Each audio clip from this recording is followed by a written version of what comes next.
E é feito de tinta acrílica, né? É, orgânica. Tudo muito orgânico, muito natureza. E não pode tocar, tá? Don't touch, it's art.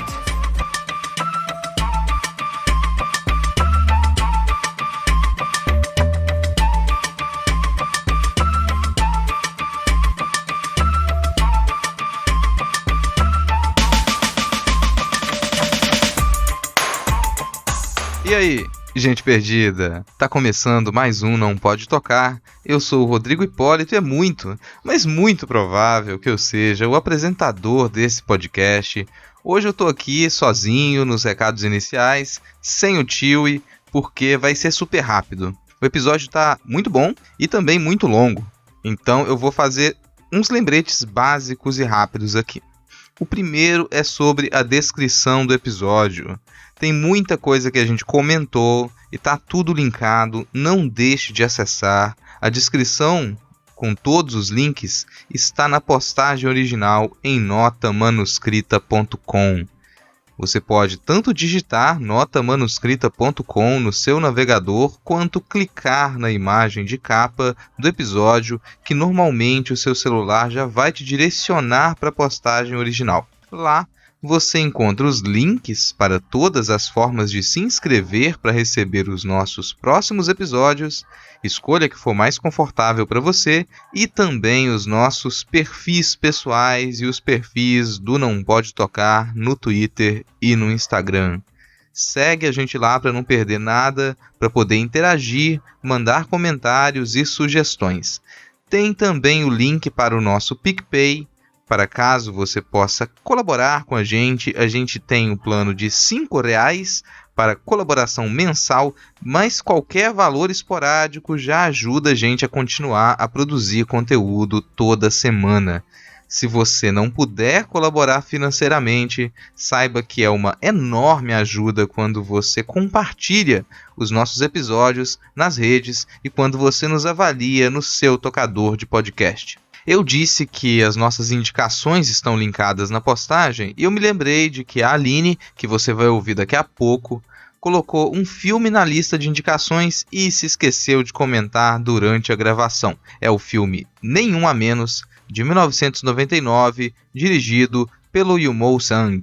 Outro recado do qual eu não posso me esquecer é a divulgação do novo projeto do qual eu faço parte e do qual eu estou muito orgulhoso, junto com o Denis, que está no episódio de hoje, a Ana Rush, o Samuel Muca e o Sr. Basso. Eu passei a fazer parte de um novo podcast do site Leitor Cabuloso. O nome do podcast é Pindorama, ele é quinzenal. O primeiro episódio sai nessa mesma semana e em cada episódio nós discutiremos uma narrativa curta da mais recente ficção científica brasileira publicada em revistas de acesso gratuito. Então, se você gosta de literatura e quer conhecer mais sobre a ficção científica produzida por autores atuais aqui no Brasil, pega o link na descrição e se inscreve para começar a ouvir mais esse programa.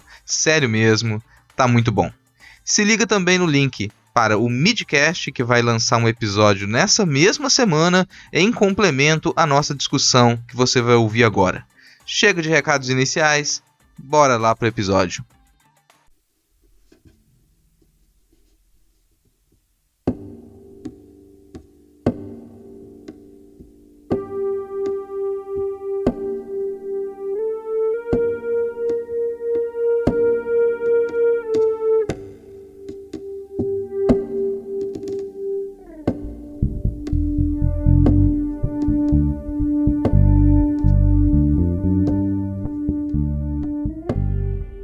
Aqui é a Fabiana Pedroni, eu sou podcaster, né, Não Pode Tocar, já de longa data, desde o início, mas tem um ponto que geralmente quando a gente faz o podcast, eu raramente comento ou comento muito pouco, é que eu trabalho com educação à distância. E hoje a gente vai trabalhar justamente com educação à distância. E aqui comigo eu tenho a Aline Barbosa, que eu conheci nesse trabalho, né, com educação à distância, e que é uma pessoa muito, muito especial, e ela tem um trabalho impressionante dentro da área de educação à distância, junto comigo como facilitadora, mas também de formação, e é a parceira de lives, né? Foi aí que eu descobri como fazer live ser divertido.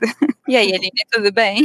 Tudo bem, Fabi, obrigada pelas palavras, mas foi um encontro realmente, né? Nossas lives e nossa parceria como facilitadora funcionou bastante pelo comprometimento, acho que das duas, né? Em relação à educação e comprometimento de fazer o melhor. Então, elogio também o texto a você. Obrigada. Bom, como a Fabi falou, meu nome é Aline, é um nome extenso, Aline Pereira Ramires Barbosa, né? Mas e o último nome Aline Barbosa é o nome que eu uso ali na Univesp como facilitadora. Esse interesse na educação à distância, ele surgiu porque eu vi nessa nova modalidade de ensino uma oportunidade de trabalho e de aprender coisas novas dentro da educação. Eu sou pedagoga de formação, desenvolvi meus trabalhos no mestrado relacionados à formação de professores, então tudo que permeia as questões relacionadas à formação de professores me interessa, né? E na atualidade nós temos que a maioria, a grande parte dos professores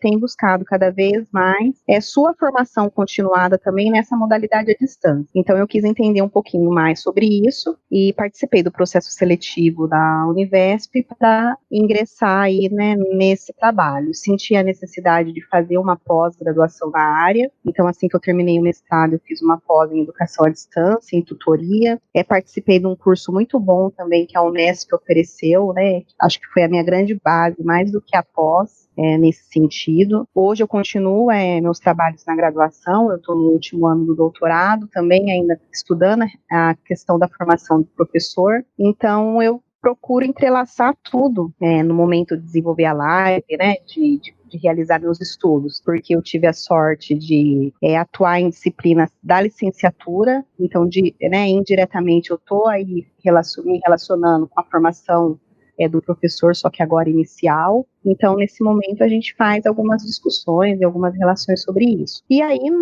quando eu iniciei ali o interesse na educação à distância, eu nunca imaginei que nós chegaríamos no cenário que nós temos hoje, né? E é isso que possibilita, então, ter um olhar mais crítico sobre o que está acontecendo e o que não está acontecendo em relação à educação à distância no nosso país. Já mostrou pra gente, assim, por que você é a convidada do episódio de hoje, né? Seja bem-vinda, assim. Esse papo hoje vai render bastante pra nos acompanhar aqui, já que estamos todos em educadores e educadoras, pra nos acompanhar nessa conversa. Quero chamar também o nosso colunista aqui do Pataquadas, parceiro de outros podcasts, Denis Almeida. Bem-vindo de volta, Denis. Ai, gente, obrigado.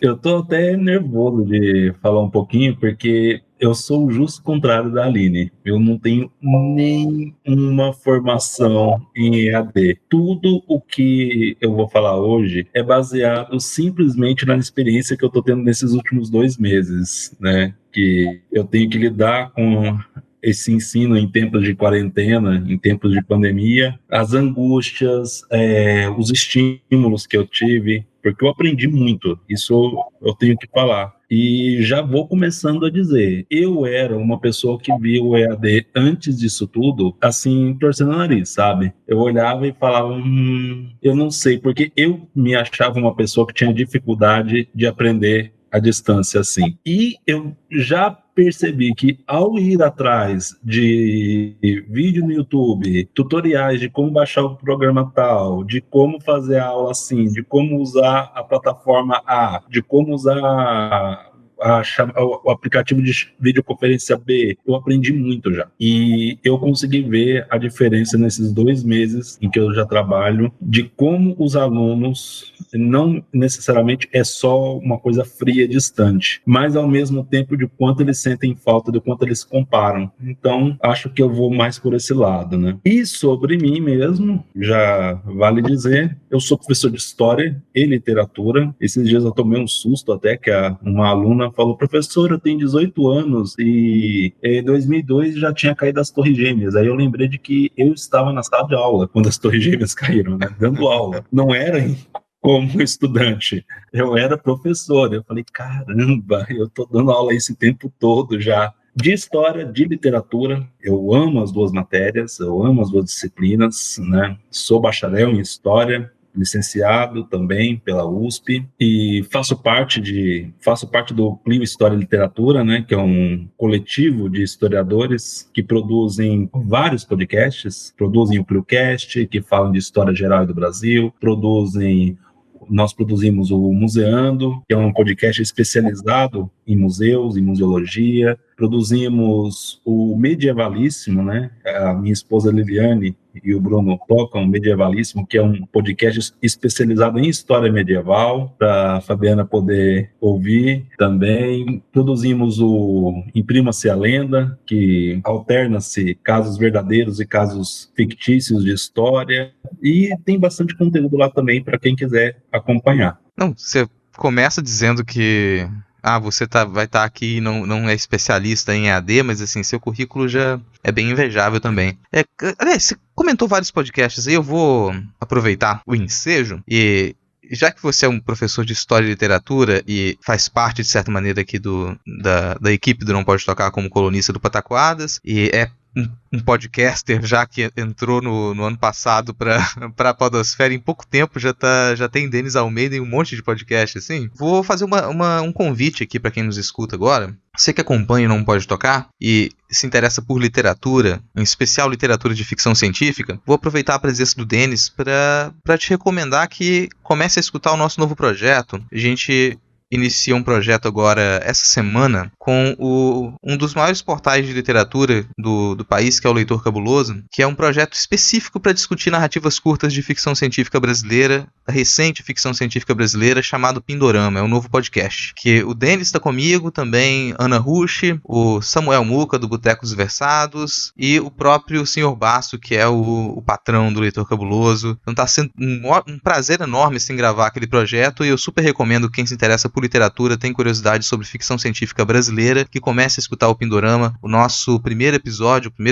da primeira temporada sai dia 17 de junho, então agora nessa metade do mês a gente inicia e essa primeira temporada vai até o final do ano. Isso mesmo, eu espero que todos acompanhem, gostem, leiam com a gente, sobretudo, né? É muito bom poder ter a chance de compartilhar leituras e experiências com os ouvintes e os leitores, né, do Leitor Cabuloso. Espero que todos gostem. De certa maneira, o podcast, todos nós aqui, a gente tem alguma experiência com um aprendizado remoto, né? O podcast, ele compartilha disso, assim, ele faz parte desse mundo em que o aprendizado remoto, ele se torna cada vez mais importante Então, apesar de a gente falar de diversas coisas aqui nessas apresentações, acho que a gente já começou a puxar um fio do que vai ser o episódio de hoje, de alguns debates que a gente vai ter, né, Fabiana? Com certeza. Eu tava aqui super distraída anotando os nomes dos podcasts, que eu tô super desatualizada. E aí eu até me distraí.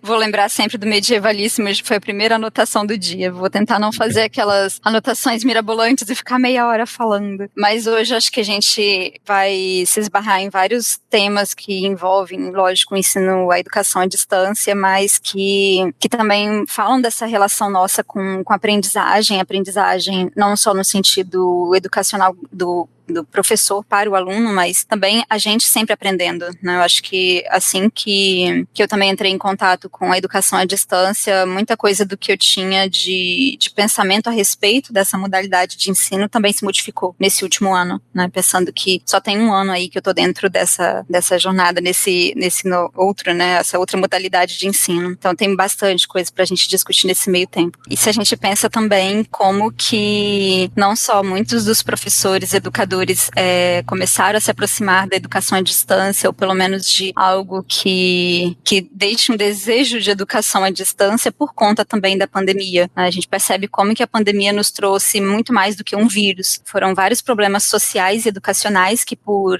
anos, né, foram negligenciados, que vieram à tona por uma desestrutura desse sistema que ele é frágil, em constante ameaça de colapso, né? A gente viu nessas últimas semanas as lutas antirraciais gritarem forte, vimos um desgoverno atuar com o esvaziamento dos dados do Covid-19. Em meio a tudo isso, a insônia, cansaço, a gente ainda foi muito cobrado como educador, como educando e como família a manter aquilo que parece ser um pânico educacional. Vai parecer, em alguns momentos, que a gente está fazendo aqui um não pode chorar, onde a gente resmunga, né, sobre a vida, mas é bem possível também que a gente traga reclamações, né? Não tem como fugir disso. Faz parte do processo reflexivo apontar sobre os problemas, e é bem isso que a gente deseja fazer aqui, né? Esse início de reflexão, mostrar os problemas e começar a pensar nos caminhos que a nossa educação toma. Então, nesse episódio, nós falaremos sobre educação à distância e essa lacuna que separa a modalidade da educação à distância do ensino que tem sido feito até o momento como uma medida emergencial. Esse episódio surgiu quase como um não pode chorar, de muitos conflitos, muito estresse, relatos difíceis de se lidar, e aí também a gente agradece muito ao Denis por isso, porque em vários momentos no Twitter a gente estava ali acompanhando os relatos dele, né, de como que é esse embate em relação a esse contato, né, emergencial da educação à distância, e da noite para o dia a gente viu esse sistema educacional diante de uma situação extremamente problemática, né, de como se manter dentro de um sistema presencial sem a presença dos envolvidos no processo. Então veio à tona a seguinte lógica: se não é presencial, mas à distância, então a gente vai começar uma educação à distância em estado de emergência. E a gente se pergunta, será que isso é mesmo possível? Quando a gente observa o que está sendo feito neste momento, será que é possível? E aí, gente, o que vocês acham? Dentro dessa pergunta geral da Fabiana, acho que vão ter diferenciações que a gente vai ter que fazer, né? E para saber se é possível essa emergência, e do modo como ela está sendo feita, acho que era bom de pensar exatamente o que está sendo feito, qual seria o ideal do que é feito para um EAD e o que a gente tem realmente na prática com esse EAD emergencial agora. É um EAD? Bem legal. Eu ia propor isso mesmo, né? Porque pela fala do Denis, eu vi que o que ele tem feito é diferente da minha realidade. Eu trabalho numa escola municipal do interior do estado de São Paulo. 3 semanas antes da pandemia, né, estourar e de nós termos que entrar, né, em isolamento, eu assumi a coordenação da escola, então assumi a coordenação recentemente, e 3 semanas depois veio todo esse processo. Fora essa realidade na rede municipal de ensino, eu tenho meu filho de 7 anos, que a escola dele optou, dentro dessas possibilidades, né, que foram dadas pelo Conselho Nacional de Educação, a escola dele optou por uma outra forma de lidar com esse ensino à distância, que é o que mais se assemelha, na minha opinião, à educação à distância. Mas como que é feito na rede de ensino que eu trabalho? Então, optou-se pelas atividades remotas. Então, as atividades remotas, diferentemente do ensino EAD, né, ela também é um ensino não presencial, lógico, que foi uma adaptação momentânea para esse momento emergencial no qual o país está vivendo. E essa proposta, ela dá a liberdade, né, para a instituição que adota ela de utilizar recursos online para transpor as aulas, mas também usa recursos que são pensados normalmente para as aulas presenciais. Então, chegando a essa questão da pandemia, em uma rede de ensino que não estava preparada tecnologicamente, né, acredito que quase todos, mas enfim, para tudo o que aconteceu, tendo um público-alvo que também não tem acesso às tecnologias, aqui na minha cidade, a rede municipal optou por adotar atividades remotas impressas aos alunos. Então, quinzenalmente, esses alunos vão até a escola e buscam um bloquinho de atividades com o conteúdo ali daquela quinzena, que foi pensado a partir do que seria essencial no currículo nesse momento, né? Foi pensado entre os professores e Secretaria de Educação aqui do município, e esses alunos, então, levam para casa esse único recurso que as escolas estão oferecendo, que são essas apostilas de atividades. Algumas escolas têm disponibilizado grupos de WhatsApp ou postados alguns vídeos bem caseiros no YouTube, mas esbarra naquela questão que nem todos os alunos têm acesso a essas informações, né? Tem escolas aqui no município que ficam em bairros bem carentes. Então, tem as duas questões. E também não foi uma exigência da secretária da Educação e do pessoal que organizou toda essa ideia dos professores gravarem as aulas. Então, muitos professores, por vergonha e por inúmeros motivos, não disponibilizam aulas aos alunos. Então, hoje, a realidade da rede municipal de ensino aqui é que a grande maioria dos alunos estão tendo acesso apenas a atividades impressas sobre o conteúdo. Então, alunos de 6 a 10 anos, né, do primeiro ao quinto ano, que é a escola que eu trabalho. E aí, cabe à família gerenciar esse aprendizado, né, realizar a leitura das atividades e promover a interação do aluno com as atividades propostas pelo professor. A escola do meu filho, diferentemente, adotou uma proposta em que a professora entra no mesmo horário de aula, numa sala, né, pelo Meet, e dá aula ao aluno como se estivesse na escola. Então, eu também percebo, assim, né, o que os pais do município buscam como ideal e gostariam de ter, eu vejo, lógico, é um avanço em relação a ter a atividade ali impressa e sem interação, mas o quanto é difícil também para a criança, né? Meu filho tem 7 anos, para crianças dessa faixa etária ficarem à frente do computador, escutando a professora falar, sem poder interagir, né? Porque ela ensinou todas as regrinhas quanto ao uso das salas de ensino, né, essa questão de não sobrepor a fala, não ficar usando o chat na aula. Então, assim, a interação, ela acaba que ela é nula durante a tarde inteira. E eu percebo o quanto isso é difícil para a criança também. Então, hoje eu vivencio essas duas realidades, duas escolas diferentes buscando chegar aos alunos de alguma forma, mas o quanto isso é difícil. Aqui no município ainda há uma terceira linha de trabalho com o EAD, que são as escolas estaduais, que adotaram outra metodologia diferente das escolas municipais e particulares, né? Então, as escolas aqui do estado de São Paulo, os alunos têm acesso a aulas gravadas e disponibilizadas na televisão, uma televisão de parceria local aqui da cidade. Esses professores não são os professores dos alunos, são professores convidados que gravam as videoaulas. Além disso, esses alunos receberam material didático diretamente nas residências, foi feito um plano emergencial do Estado, e esses alunos receberam todo o material nas suas residências, e também aqueles que não tinham acesso à internet para acessar um sistema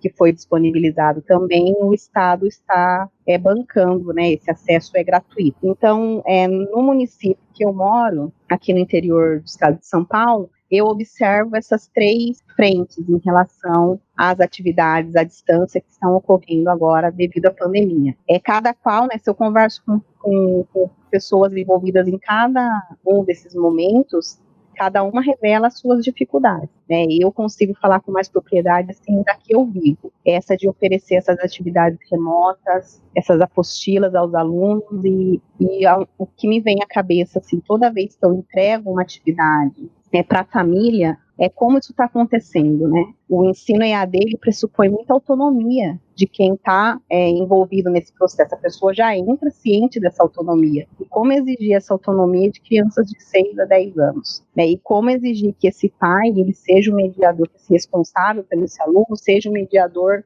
de conteúdos que muitas vezes nem ele sabe. Então, é um processo muito angustiante. Acho que essa palavra, assim, resume bem o que eu sinto nesse momento em relação às atividades à distância que estão sendo produzidas. Em qual vertente for, né? É um processo angustiante. Eu sei que você tá coçando a garganta para falar aí, Denis, pode... É assim, né? Porque assim que a situação se deu por concreta, né, que vimos que realmente a pandemia tinha chegado ao Brasil, que teria que se fechar, a primeira semana do colégio, eu trabalho num colégio só, né, da rede particular, sempre bom deixar claro, os alunos são de classe média, todos eles, e o que aconteceu? A primeira atitude foi, olha, vamos suspender as aulas por uma semana para ver no que vai dar, para ver qual é a situação. Suspendeu-se as aulas por uma semana e nós mandamos listas para os alunos, né? Atividade remota, enfim, vocês vão levar essas listas e na semana que vem vocês vão trazê-las para a gente corrigir. E essa outra vez deles voltarem com as lições nunca veio, porque na outra semana a escola já adiantou todas as férias, né?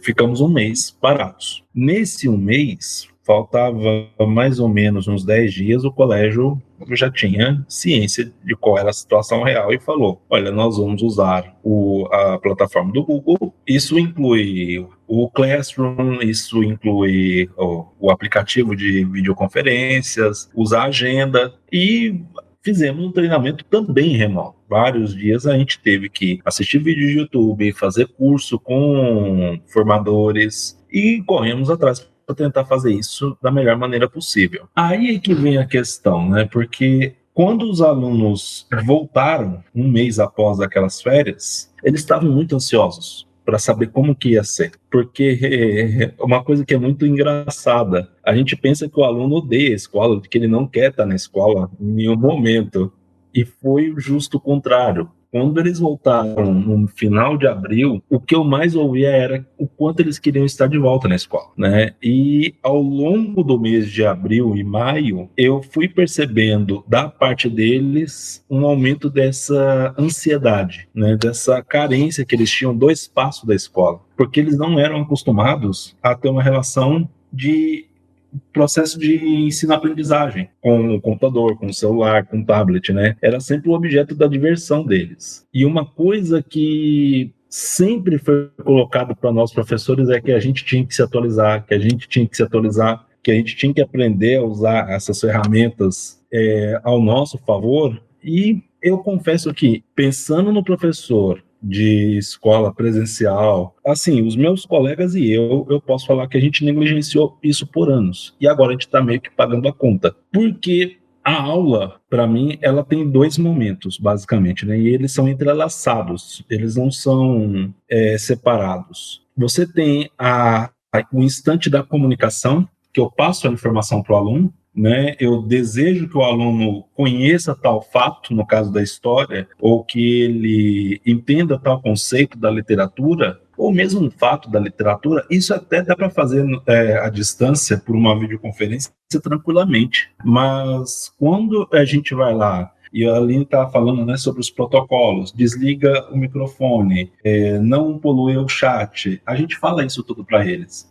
E no final a gente está matando toda e qualquer possibilidade deles interagirem entre si e muitas vezes interagirem com a gente. E aí o que acontece? Nós que aprendemos a vida inteira, professor, professora, o aluno tem que ser o protagonista do processo de ensino-aprendizagem. O aluno tem que ser o protagonista, que é uma coisa que eu sempre tentei fazer.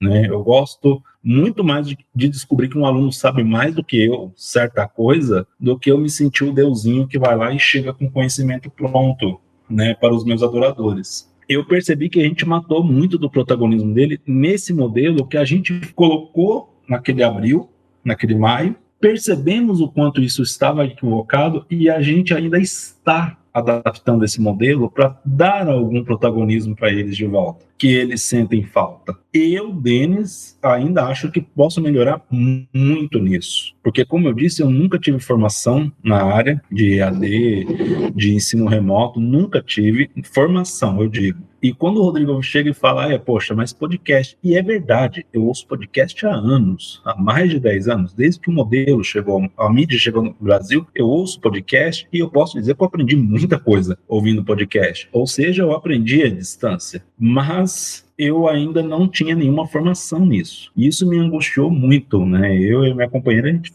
eu falei muito para ela, eu tô me sentindo o protagonista de uma cena do Telecurso 2000, mas de maneira tosca, né? E com o tempo eu começo a tatear alguma coisa no escuro, mas eu ainda estou muito distante de ficar realmente contente com a relação que os meninos e as meninas estão tendo com o conteúdo, com o conhecimento, com a informação que é passada para eles desta maneira aí, que a gente está vendo agora. Nossa, eu fico pensando como que essas relações entre o educador e o aluno, elas são prejudicadas, né? E como que essa aproximação entre o que a gente chama, né, de educação à distância e o que é um ensino remoto, o máximo que elas vão se aproximando é no uso de tecnologia, né? É mediado por tecnologia, mas no final das contas, o que está sendo feito até o momento é pensando no ensino presencial, né? Como a Aline tinha falado também, a gente tem um ensino remoto que ele é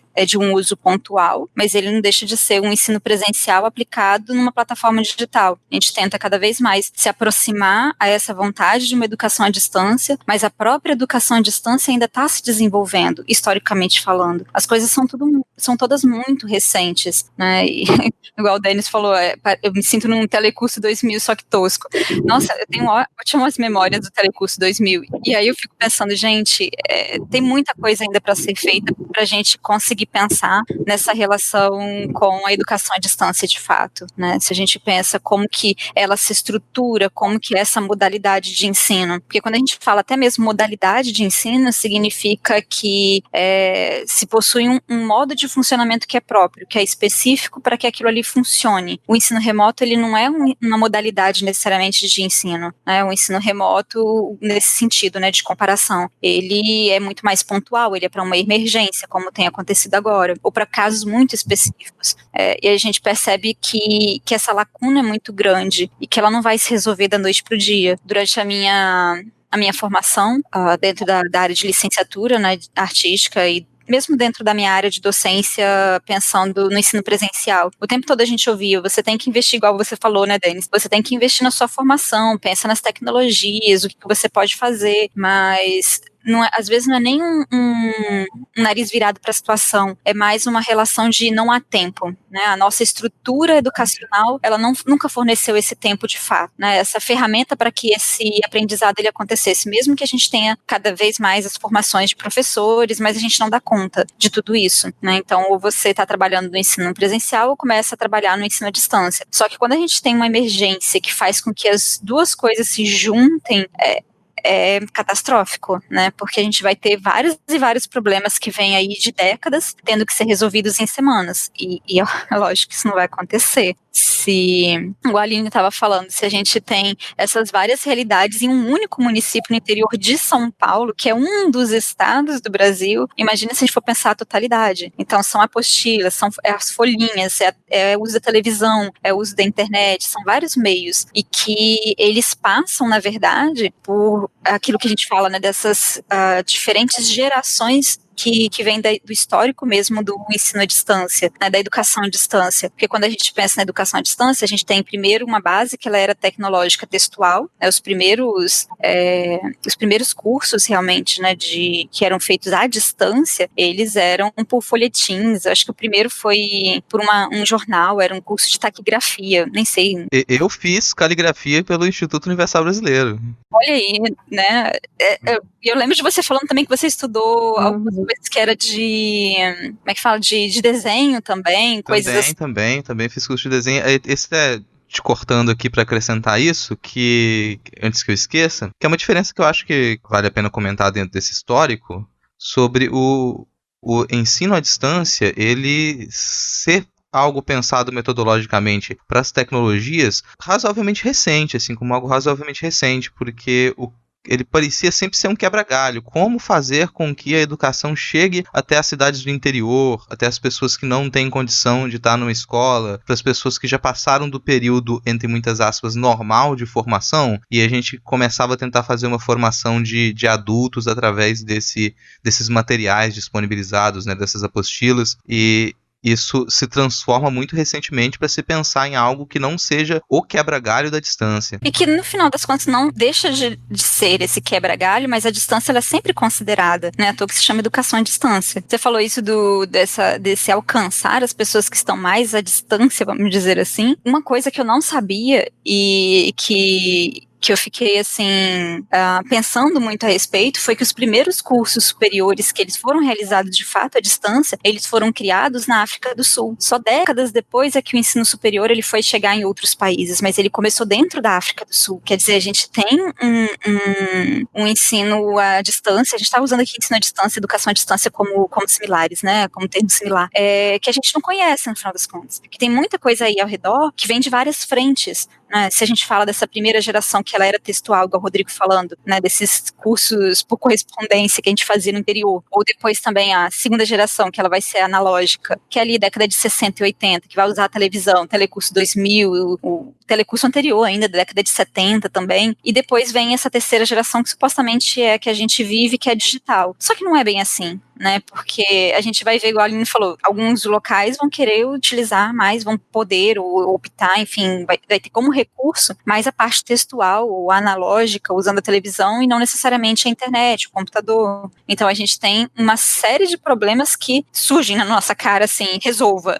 E a gente sabe que não é por aí, né? Esse impacto na educação ele vai ser muito grande, não só na educação pensando de um modo geral e despessoalizado de certa forma, mas também para os educadores e para os educandos, né? São pessoas envolvidas nesse processo, então realmente não é nada simples. E falando em relação ao acesso dos alunos a essa atividade, por exemplo, aqui no meu município foi feita uma pesquisa, né? Então, para saber dos alunos da rede pública, né, da rede pública de ensino, como que eles estavam em relação a esse acesso. E aí eu me espantei, porque eu, né, pensei que os alunos das escolas estaduais, por estarem tendo muito mais oportunidade de recursos que os alunos das escolas municipais, eles teriam muito mais acesso, já que tem aulas disponibilizadas na televisão, né, tem o acesso gratuito ao aplicativo, receberam materiais didáticos em casa, né, materiais de qualidade, livros, gibis, materiais de leitura, mas a porcentagem, por exemplo, do estado de acesso de maneira geral aqui no estado de São Paulo, ela tem sido de 49% dos alunos, né? Foi feita uma pesquisa e 49% dos alunos estão tendo acesso. Enquanto que na minha escola, em que nós oferecemos essas atividades escritas, 79% dos alunos tiveram acesso, né? Então, nem sempre também a garantia dos recursos é a garantia que isso chegue ao aluno, por N motivos, né? Porque a gente achar que também oferecer na situação pública de ensino, que oferecer os recursos, isso vai fazer com que chegue ao aluno, a gente se engana, porque tem as questões familiares que estão por trás de todo esse processo, né? Como que está sendo a vida desses alunos? Muitos estão em situações vulneráveis, passando fome, os pais perderam o emprego, então os pais, eles não estão com condições, muitas vezes, psicológicas, nem financeiras, de atuar como esse agente no processo educativo dos filhos. Então, não estão buscando o acesso, não estão oportunizando o acesso aos filhos, né? Isso é bem complicado também. Na escola em que eu trabalho, quando nós ligamos para as famílias que não estão indo buscar as atividades,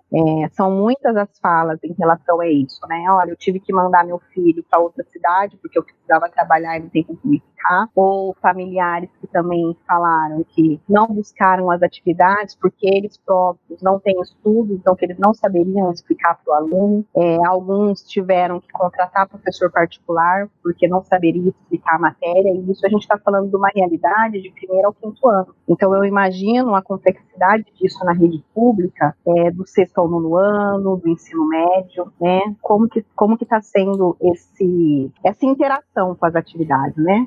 O acesso somente não garante que esse vínculo entre escola e aluno ele está sendo realizado. Só dar as condições não garante que o aluno de fato está continuando com esse vínculo com a escola. Diferentemente da rede particular, que por ser, né, escolas menores e comunidades menores também, eu percebo que esse controle ele é muito mais fácil de ser realizado. É uma dificuldade também por N motivos, como o Denis falou, mas eu acredito que as escolas particulares, por ser um grupo menor de professor e por ter, né, conhecimento ali da sua comunidade, conseguiu investir numa formação nem que fosse mínima aos professores para acesso a esses recursos, né, porque não é fácil de um dia para o outro sair gravando vídeo, e postando vídeo, e fazer edição. Então precisa passar o mínimo de segurança para o professor, nem que seja assim, corra atrás, você é capaz, você consegue, né? E conseguiu também fazer um controle e dar um suporte aos pais,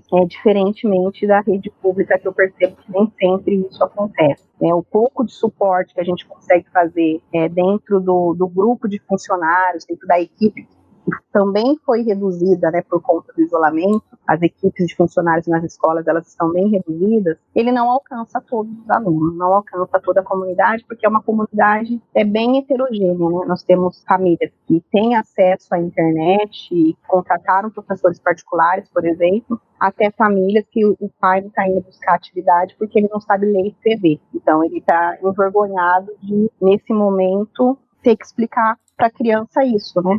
E não conseguir ajudá-la. Então são realidades bem divergentes, assim, que lógico, né, a gente não estava preparado, mas que está aí, é um desafio.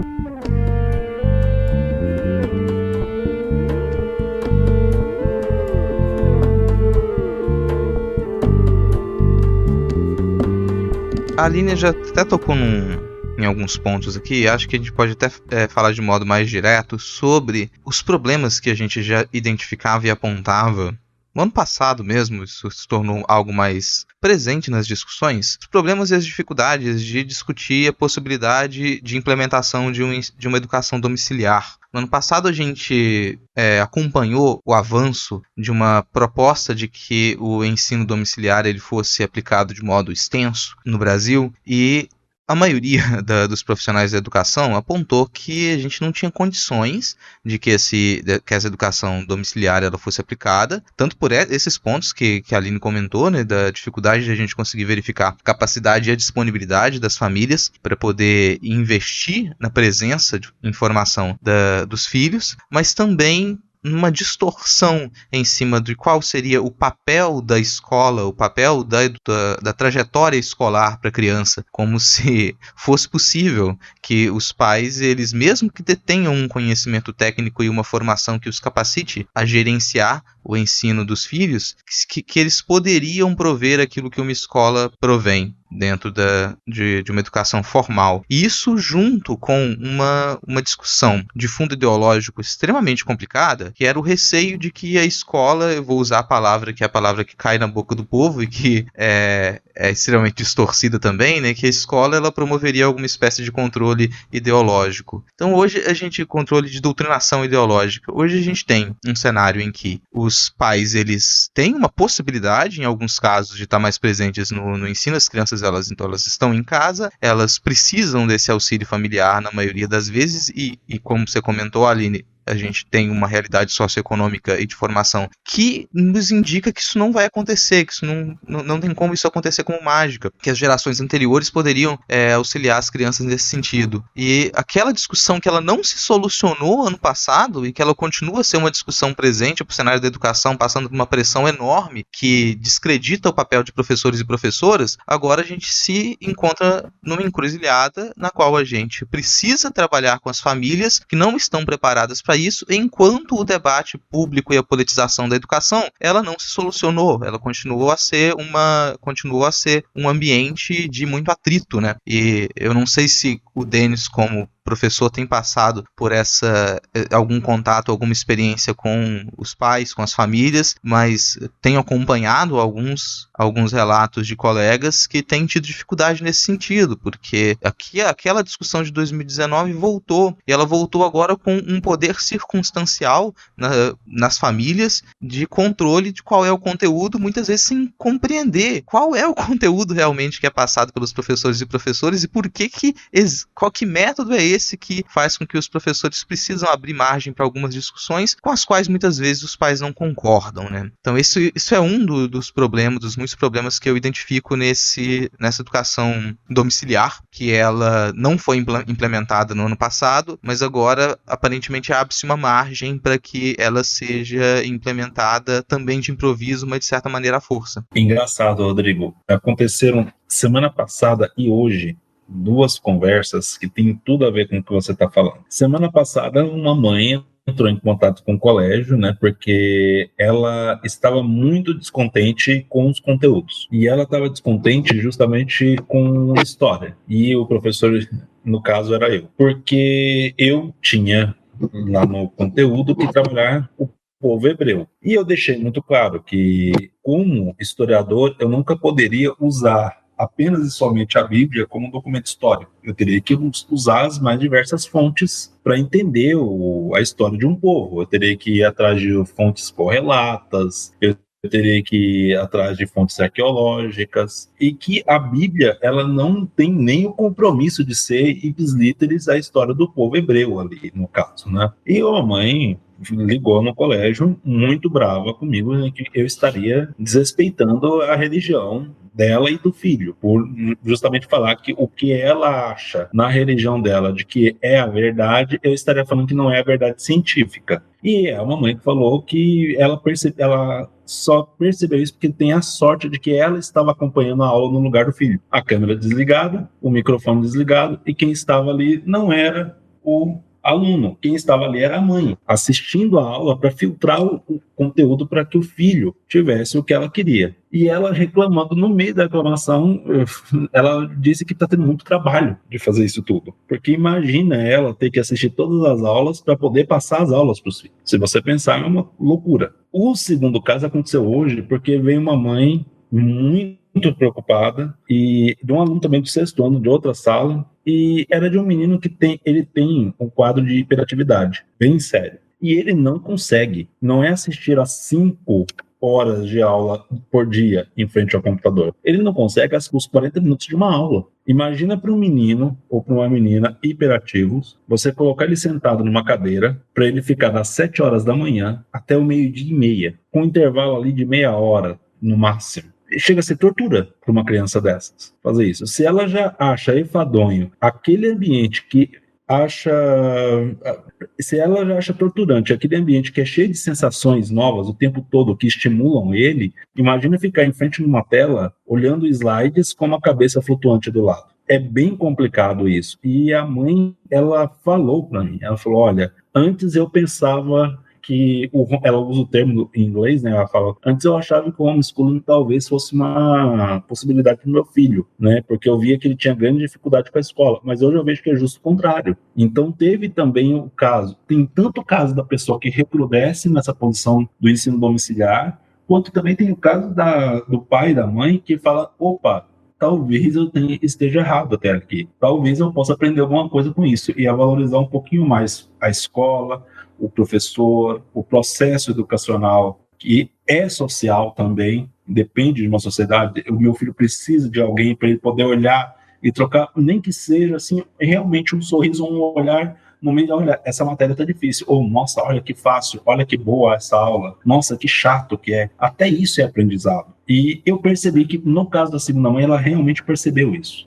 do quanto isso seria importante para o filho dela. Eu tô tentando digerir as ideias ainda, porque quando a gente escuta, né, esses relatos, igual o Denis falando, eu fico, gente, é tanta coisa para você digerir e tentar entender a realidade que parece que a gente realmente não vai dar conta, e é um fato. É muita coisa para se dar conta, né?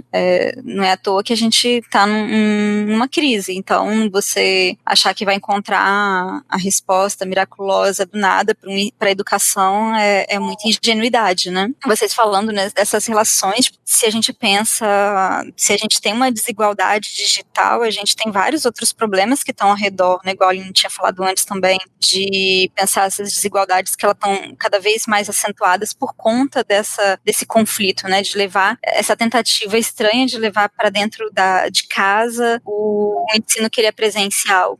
Né, isso vai gerar conflitos. Não, essa semana a gente tinha visto um tweet que eu tinha respondido de uma moça que recebeu também a reclamação, né, de uma mãe falando que era ensino ideológico e não podia falar sobre o caso do menino Miguel e que era um absurdo. E as coisas vão ficando tão complicadas, porque quando a gente pensa em educação à distância, a gente tem uma estrutura que ela tem tentado cada vez mais se desenvolver para aproximar, né, essa questão do distanciamento é extremamente importante, né, como um ponto de partida para tentar solucionar os problemas, né? Como a Aline disse, esse recurso, você ter o recurso não é garantia de nenhum vínculo desse aluno com a escola, né? Assim como a gente vê os pais assistindo a live, e Denis, não é um caso isolado, né? Eu ouvi pessoas falando e eu não estou dando conta de ter as aulas do meu filho, mas gente, não é para você ter as aulas do seu filho. Só que tem outra realidade também. Se você coloca uma criança igual da minha amiga que tem 6 anos de idade na frente de um computador para ficar na frente de 30 crianças gritando e dizendo não estou entendendo e que não conseguem fechar o microfone, ou que também não devem, será que devem fechar o microfone? Esse estado de estresse não permite que a criança esteja sozinha também, e aí ela tem que ter alguém do lado. Então a gente cria uma situação de conflito ali no meio, porque se é um ensino que ele é presencial por modo digital, numa relação que ela é síncrona ao mesmo tempo, o que está envolvido ali no meio? Nessa educação domiciliar, que seria, né, um homeschooling realmente, a escola não estaria junto, só que a gente não tem estrutura para isso, de fato, é algo que vai ter que ser discutido durante anos, anos, muitos anos, para começar a pensar como que isso pode ser feito. Mesmo a educação à distância, a gente ainda tem discutido como que isso pode, talvez, quem sabe, ser pensado em relação à educação básica. A gente tem uma situação de pandemia, a gente tem uma situação emergencial, e aí a gente tem o ensino remoto, porque tem uma série de preocupações, seja da rede privada ou da pública, em relação à defasagem de conteúdo, à evasão escolar, mas o que está se priorizando nesse momento? Acho que uma das grandes dificuldades, né, como o Rodrigo tinha dito, né, o que acontece de fato como dentro dessa relação, o que se prioriza? É um conteúdo? É o calendário? Ou é o apoio, o estado psicológico dessa criança? Né? Porque a gente está falando aqui muito do ensino básico, porque a modalidade de educação à distância foi pensada desde o seu início historicamente falando, dentro do ensino superior e profissionalizante, muitas vezes mais técnico. Aos poucos ela foi se aproximando, mas era ensino superior. Você tem um adulto que ele vai ter um sistema cognitivo, ele vai ter um modo de apreender o conteúdo, um modo de reagir, um pensamento que já é minimamente independente. E mesmo assim a gente tem muita dificuldade. Quando a gente fala de educação à distância, a gente está falando de momentos que eles são síncronos, né? Igual a gente lá na Univesp, a gente faz as lives, você está em contato direto, momentâneo, junto ali com os alunos, mas a sua estrutura, ela é muito mais complexa. Você tem o professor, você tem o tutor, você tem o facilitador, o mediador, tem toda uma rede de apoio para que se tenha um vínculo, de fato, com a instituição. E mesmo assim, esse vínculo é muito difícil de ser estabelecido. E a gente luta todo santo dia para fazer com que esse vínculo aconteça. E mesmo no ensino superior, a gente tem uma defasagem muito grande, a gente tem uma evasão muito grande, porque você não vai necessariamente fazer como os pais estão fazendo, né? Fecha a câmera e finge que o aluno está ali. Não, o próprio aluno finge que ele está ali ou ele nem aparece. A gente tem situações que são muito complicadas, né? E isso pensando em ensino superior. Agora imagina na educação básica, né? Que a gente tem uma outra demanda que ela muitas vezes fala mais de uma socialização e de um pensamento reflexivo em sociedade do que necessariamente algo que pode ser sanado de um contato realmente à distância. Não é tão simples da noite do dia pro dia assim que a gente vai conseguir resolver tudo isso. E a gente esbarra também na questão da definição de papéis, né? A EAD, os papéis são muito claros de quem participa do processo. Então, o professor na EAD, ele é o professor conteudista, ele vai procurar conteúdo para aquela turma, ele vai passar esse conteúdo para uma equipe de design educacional, que vai desenvolver esse conteúdo ali de uma forma mais atraente ao aluno, mais interativa. Esse conteúdo é postado em uma plataforma. Nessa plataforma, o aluno vai ter contato com o mediador, que vai levar as dúvidas que ele tem ao professor, vai dar suporte para essas dúvidas. Esse mediador, facilitador, ele vai, inclusive, marcar momentos síncronos com os alunos, como as lives, para tirar dúvida, para fazer resumos de conteúdos. Então, é todo um processo, mas com definição de papéis bem claras. O que foi colocado hoje, né, de forma emergencial, até mesmo para as escolas que estão tentando gravar videoaulas, estão tentando se inserir nesse processo, é que uma pessoa acaba fazendo tudo. Então, o professor da disciplina, ele produz o conteúdo, ele grava o vídeo, ele tenta editar esse vídeo para deixar isso de uma forma mais atrativa, ele tenta depois fazer a interação professor-aluno. Então, isso tem gerado também, é um ponto que a gente não falou até agora, mas profissionais sobrecarregados. Não é difícil a gente escutar nas falas dos professores o quanto, né, todos nós estamos cansados desse processo, porque sobrecarrega, colocou muitas funções sobre a sua atividade, que já não é fácil, né? Não é fácil você buscar o melhor conteúdo para a turma, pensar nas estratégias de ensino, tudo isso demandava muito tempo já. E junto a essa demanda de tempo, né, na pesquisa das suas atividades, você está tendo que fazer várias outras coisas. Então, assim, a sobrecarga em cima do profissional da educação, ela também está gigantesca. Acho que de todos os meios, desde aqueles que estão ali fazendo as atividades remotas por folhas impressas, né, porque ele tem que pensar em meios, nem que for escrito, de promover essa interação. Então, o que a gente tem recebido de formação aqui dos professores do município procura fazer essa interação de forma escrita, para quando a criança ler, ela conseguir te enxergar ali na atividade. Então, quanto isso é difícil, né, de fazer.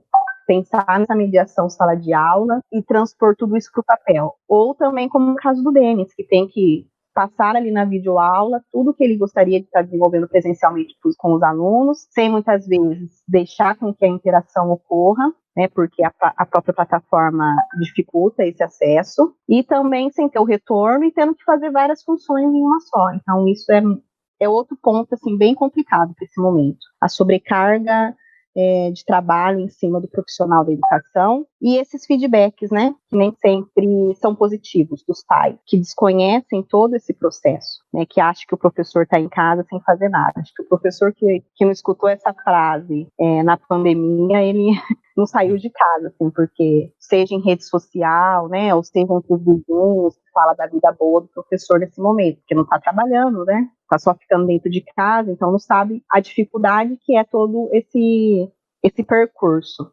Vou até comentar duas coisas em cima disso, né? A gente ainda está discutindo um pouco de educação domiciliar, mas já saltando aqui para esse ponto que a Aline comentou. A primeira fica como indicação também. A gente está gravando esse episódio aqui hoje com alguns enfoques, né? A gente está discutindo o que significa principalmente essa transição e esse improviso em cima de um ensino remoto e uma EAD depois do isolamento social. E sobre essa precarização do profissional da educação, além do que a gente comentou, que a Aline comentou e do que a gente vai comentar aqui ainda, eu vou deixar linkado no episódio o endereço para quem quiser acessar o Midcast, porque na mesma semana em que a gente está gravando esse episódio, o pessoal lá do Midcast, participa do Midcast semanalmente também, nos episódios sobre política, o Midcast vai gravar um episódio especificamente para tratar desse ponto, da precarização dos profissionais da educação, com depoimentos de outros profissionais espalhados pelo Brasil e um debate em cima disso. Então, em complemento ao nosso episódio de hoje, eu sugiro fortemente que vocês que nos escutam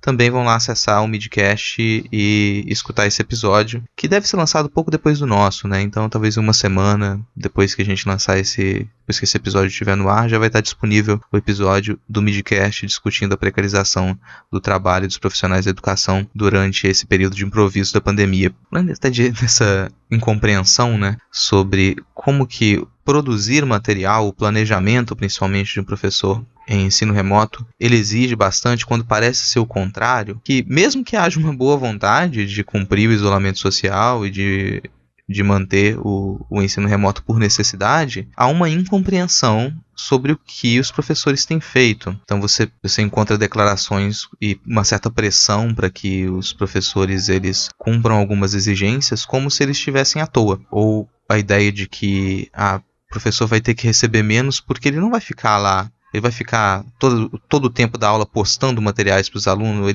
os alunos ou respondendo dúvidas o tempo inteiro. Isso desconsidera a grande mudança no planejamento, o tempo que o professor ele vai gastar para produzir material que ele vai estar disponível para as turmas, que é muito maior do que a rotina que a gente levava, com um planejamento que ele já era maciado por semestres e semestres e semestres de experiência, que você já tinha parte do planejamento do que ia se efetivar com aquelas turmas no presencial. Então, mesmo instituições que elas ainda têm uma compreensão de cumprir esse isolamento social, por um lado, a distância de muitos gestores da educação de o que é o trabalho do professor e da professora, faz com que a gente sofra um outro tipo de precarização. Além dos cortes salariais, a gente ainda vai ter uma dificuldade enorme de explicar por que o professor, na verdade, está trabalhando às vezes mais.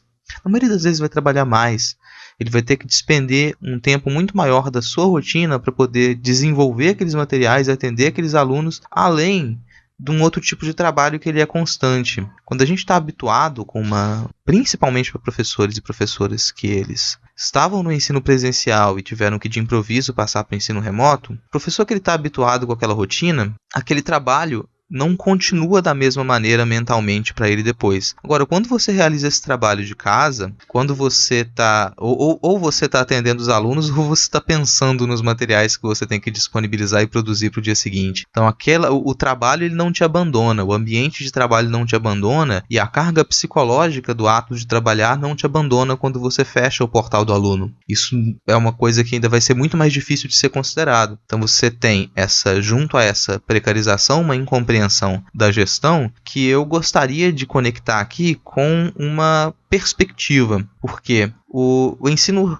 remoto e a educação à distância, ela pode parecer para muitos gestores mais barata do que o ensino presencial. E professores de ensino à distância costumam ganhar menos do que professores no presencial em diversas instituições, principalmente instituições de ensino superior e particulares. Eles vão ganhar menos. E eu tenho observado que algumas grandes redes de ensino particular superior, principalmente, elas têm fechado turmas para reabrir como ensino à distância, já com um planejamento de que, independente da retomada das atividades, da possível retomada de atividades presenciais depois do fim da pandemia, a ideia é continuar com o ensino à distância, porque vai ser mais barato, aqueles profissionais vão receber menos, inclusive com a dispensa de doutores e doutoras, que custariam mais. Então você fica com os profissionais que tenham no máximo especialização, eles vão receber menos, e no ensino à distância vão receber menos do que receberiam no ensino presencial. Então é se aproveitar da situação da pandemia para instituir um tipo de gestão neoliberal do ensino focada numa produtividade técnica e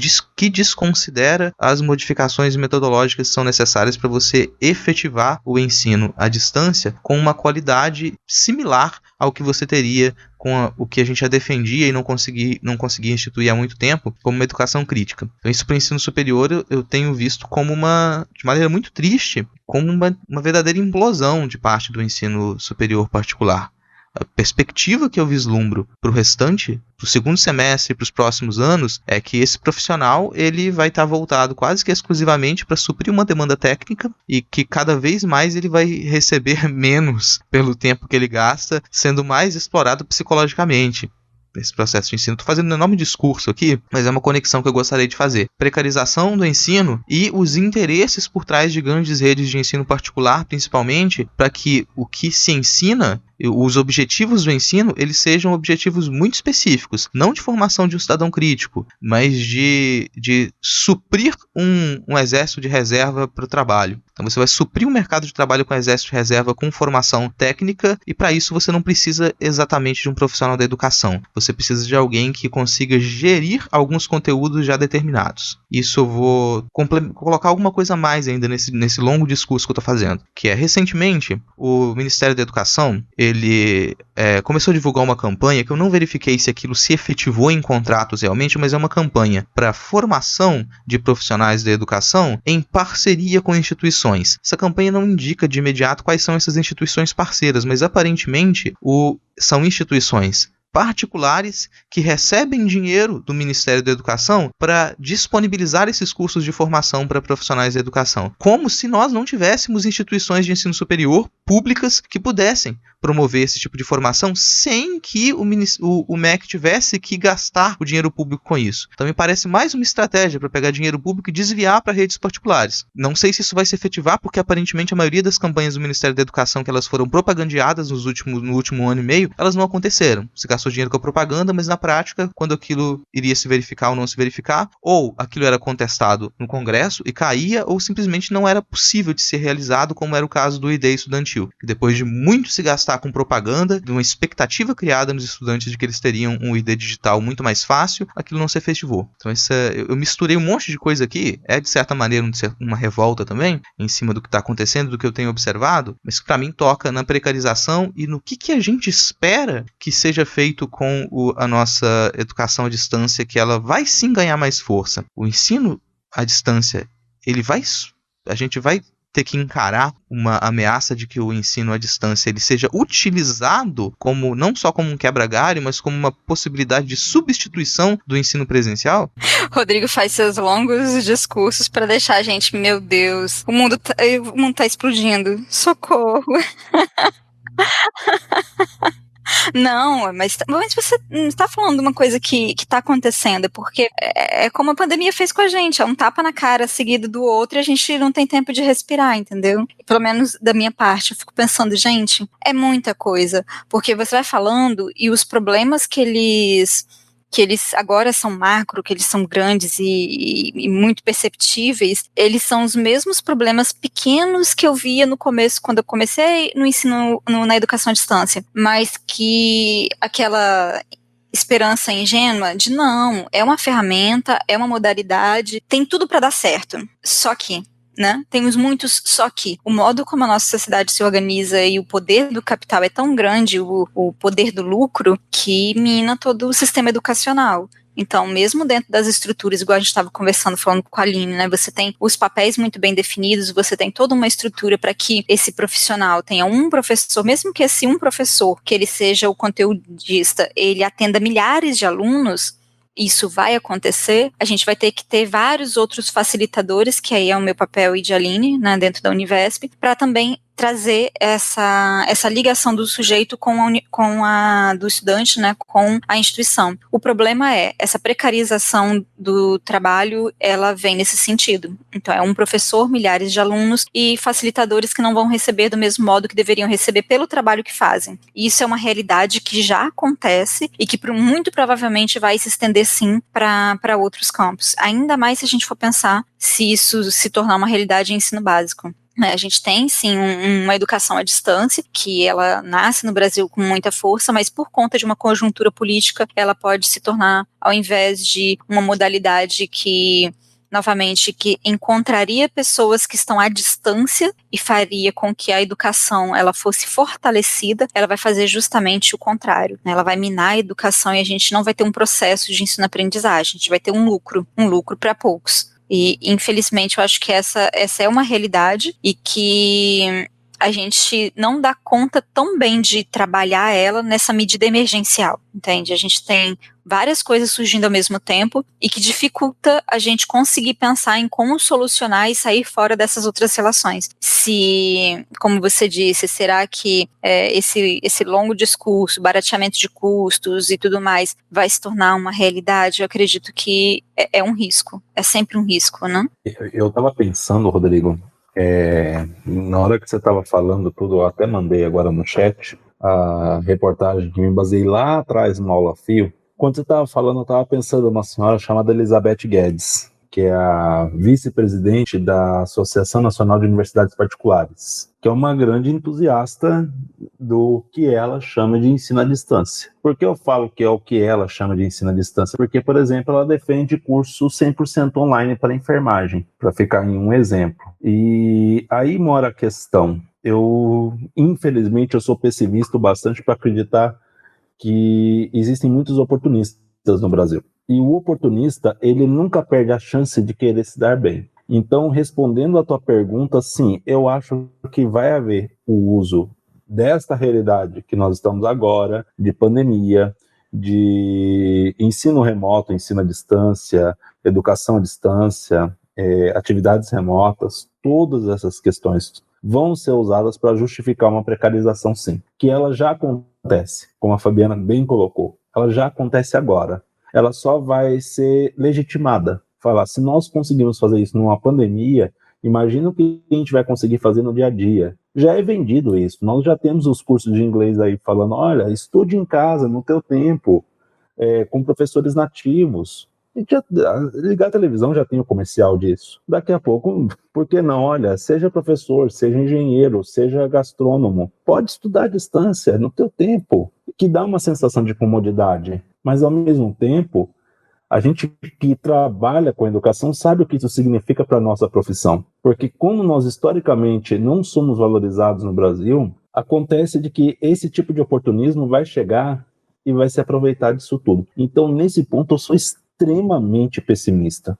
Neste ponto, eu acho que se não houver alguma resistência da parte dos professores, da classe como um todo, e eu não estou falando agora, olha só, não estou falando de melhores salários, não, é de valorizar o nosso papel na sociedade. Falar, não, olha, ensino à distância não é isso que essa pessoa está falando. Isso aqui é embalar uma pseudo-educação numa roupagem tecnológica, mas você não está sendo formado realmente. Entende? Então, resumindo, eu te respondo que sim, vai haver uma precarização, eu acho que ela já acontece, ela já é legitimada, como você falou mais cedo. Sim, tem colegas, eu não passei por isso, mas eu conheço colegas que já passaram por duas reduções de salário nesses tempos de pandemia, com essa justificativa, você está em casa, você não está trabalhando 5, 6 horas por aula, você não está tendo que corrigir prova em papel, você não está tendo que se deslocar até aqui. N motivos que são usados para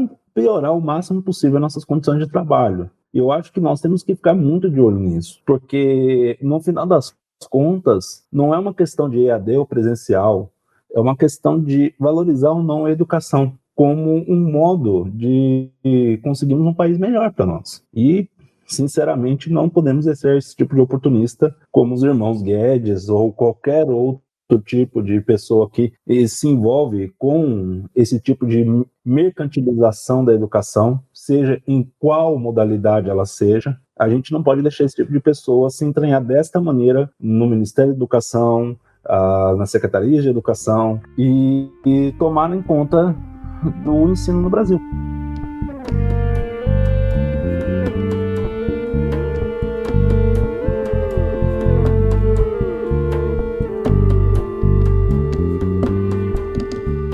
A gente chega numa situação de um sentimento de cilada, né?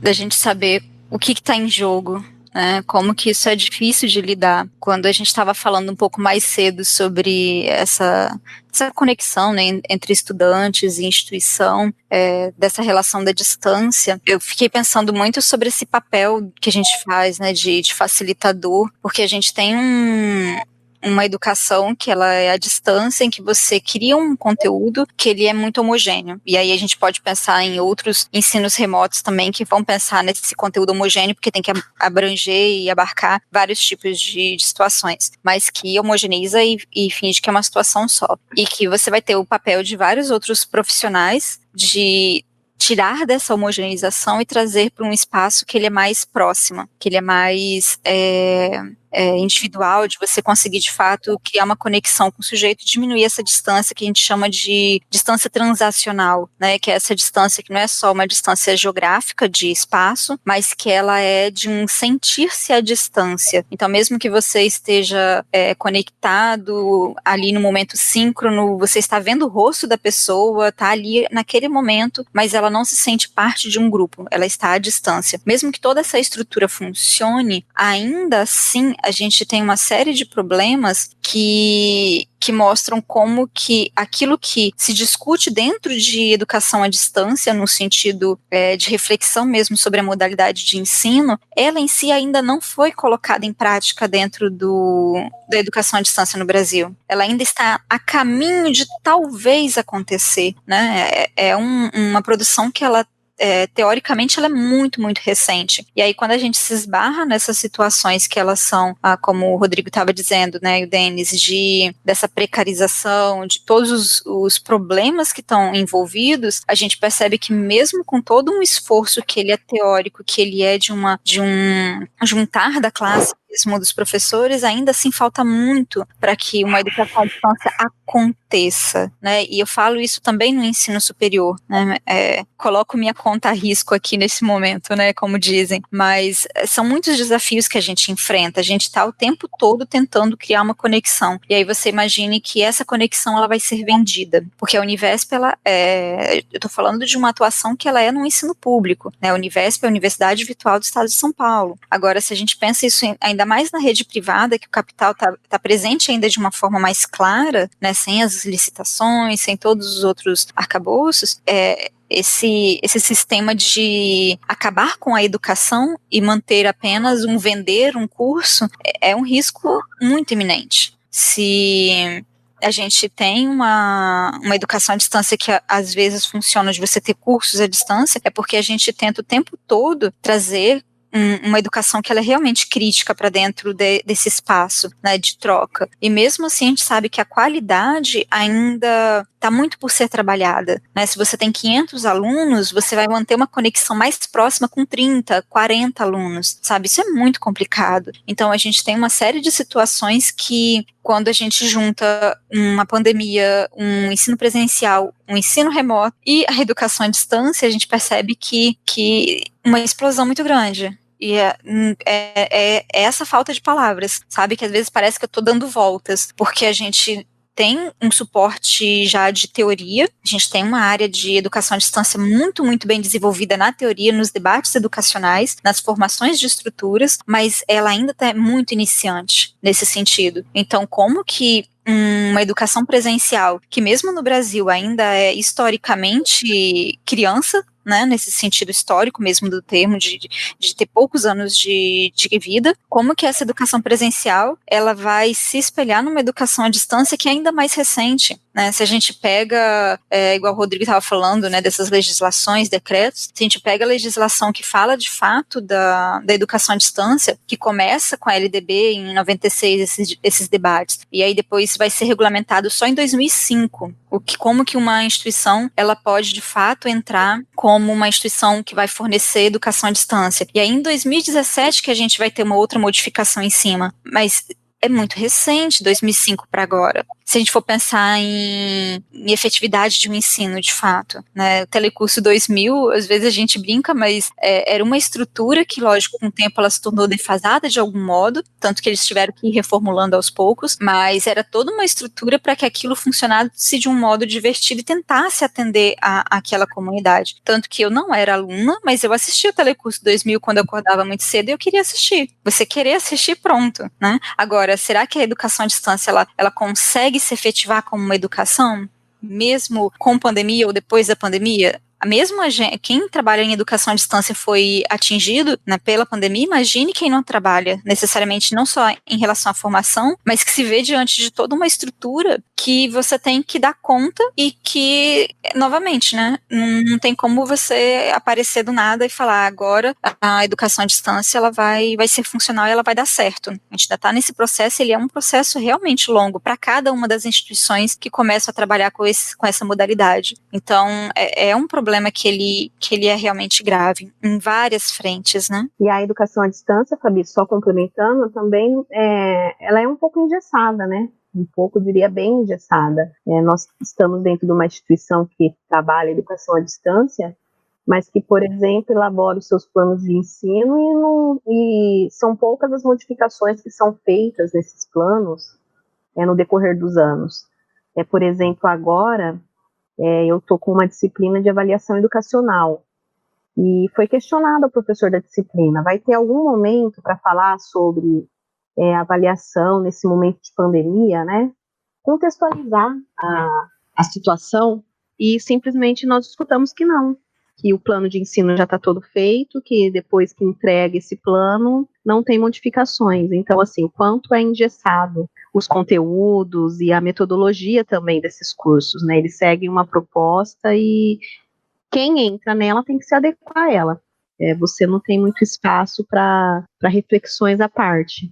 Então, o nosso ensino EAD, ele tem muito a evoluir ainda, muito. É aquilo, né, ele começa como algo que é homogêneo, né, de você tem um curso, ele já foi estabelecido. Essa parte do que vai ser reflexivo, do que vai ser um discurso que é um pouco mais flexível, é o contato entre facilitador, né, diretamente, e aluno. Agora, se você quer modificar, nem com uma pandemia você vai ter uma modificação profunda, é algo que já mostra ali como um tapa na cara, né, de que há um problema. E eu acho que isso também complementa bem o que o Rodrigo falou, né, dessas questões também da função, né, porque se a gente vai ter uma educação à distância em que você tem uma formação de um curso e que ele tá fechadinho, ele vai só se repetindo. É como se ele cria um corpo e ele cria esse rastro depois. A modificação dele mesmo é mais nesse contato de uma tentativa de aproximação entre sujeitos, mas que mesmo assim ela é limitada, né, porque você tem uma hierarquia muito marcada, né, até por conta dessa divisão de papéis. Tudo tem o seu lado, né, o seu lado positivo e negativo, não tem jeito. A gente tem essa divisão de papéis que ela é clara, ela ajuda os alunos também nesse sistema de você ter todo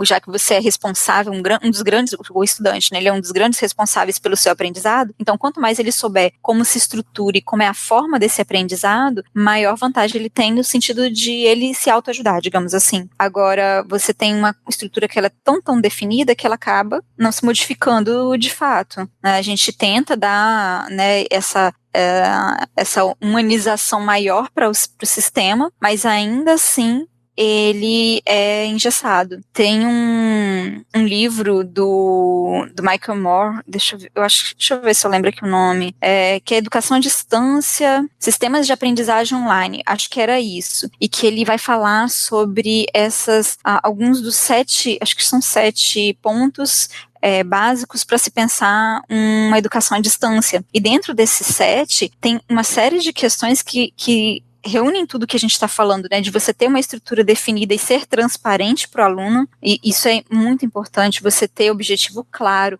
e muitas vezes algo que não é levado para dentro do que está se tentando fazer agora como educação remota, mas é pensar esses conteúdos como pequenos módulos, né? Igual o Denis falou, você vai colocar uma criança, um adolescente para ficar 40 minutos na frente do computador, seguido, vendo alguma coisa, ou tentando interagir, ou melhor, sendo passivo naquela relação. É impossível. Os vídeos, eles vão ter no máximo 20 minutos. A nossa atenção ela é muito curta nesse sentido, então dividir em módulos é importante. A educação à distância ela não se faz em um momento só desse encontro, como se ele fosse um encontro presencial. São modalidades completamente distintas. Por isso que é tão problemático quando a gente vê um ensino presencial tentando se fazer por educação à distância, porque as duas coisas não se encontram, elas se formam de uma forma completamente diferente, né? O planejamento é diferente, até a participação ela tem que ser planejada, né? Tudo o que vem de um contato entre as pessoas, de tentar humanizar a ferramenta, também faz parte do planejamento. Então você vai ter fóruns, você vai ter processos de gamificação, as lives, todos os tipos de recursos possíveis, mesmo assim, muitas vezes eles não dão conta. A gente tem um estudo teórico muito forte de tentativas de abranger diferentes recursos para tentar acabar com esses problemas, né, de tentar dar solução, mas ainda assim é muito difícil, porque você tem uma estrutura que ela tem que atender um processo de educação que ele passa muito centrado em cima do sujeito que está ali dentro daquele processo, desse estudante. Então, como que você vai exigir desse estudante? Como que ele vai se dedicar de fato? Não é porque o estudante, você sabe que ele é um estudante de educação à distância que ele vai estar completamente disposto a participar da sua própria educação. Não é achando que você cria todas as ferramentas e ele vai se tornar do nada participativo, mesmo se a gente estiver falando só sobre uma pessoa que é adulta. Mas é educação à distância, você pode participar, você pode interagir no fórum a hora que você tiver, no momento da sua semana. A gente divide por módulos, por pequenas frações que você pode ir fazendo aos poucos. Mas você tem uma série de situações que, ainda mais em tempos de pandemia, você não vai conseguir atender a isso.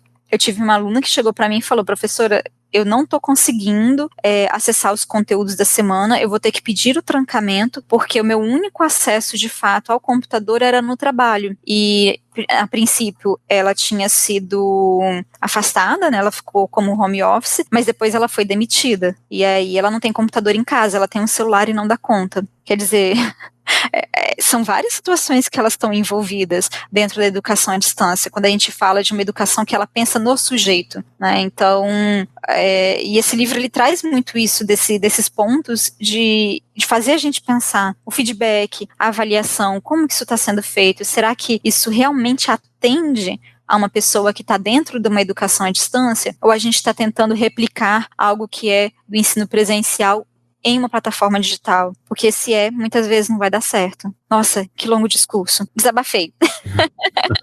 Não tem que desabafar assim, eu fico com desabafo e também com a preocupação do sentido oposto, porque do mesmo jeito que é problemático a gente querer emular essa educação à distância depois ou suprimir o ensino presencial, né, nas suas qualidades, isso que você comenta da gente tentar emular o ensino presencial, me lembra do incômodo que acredito que não só eu como educador sempre tive com o ensino presencial que a gente tem, né?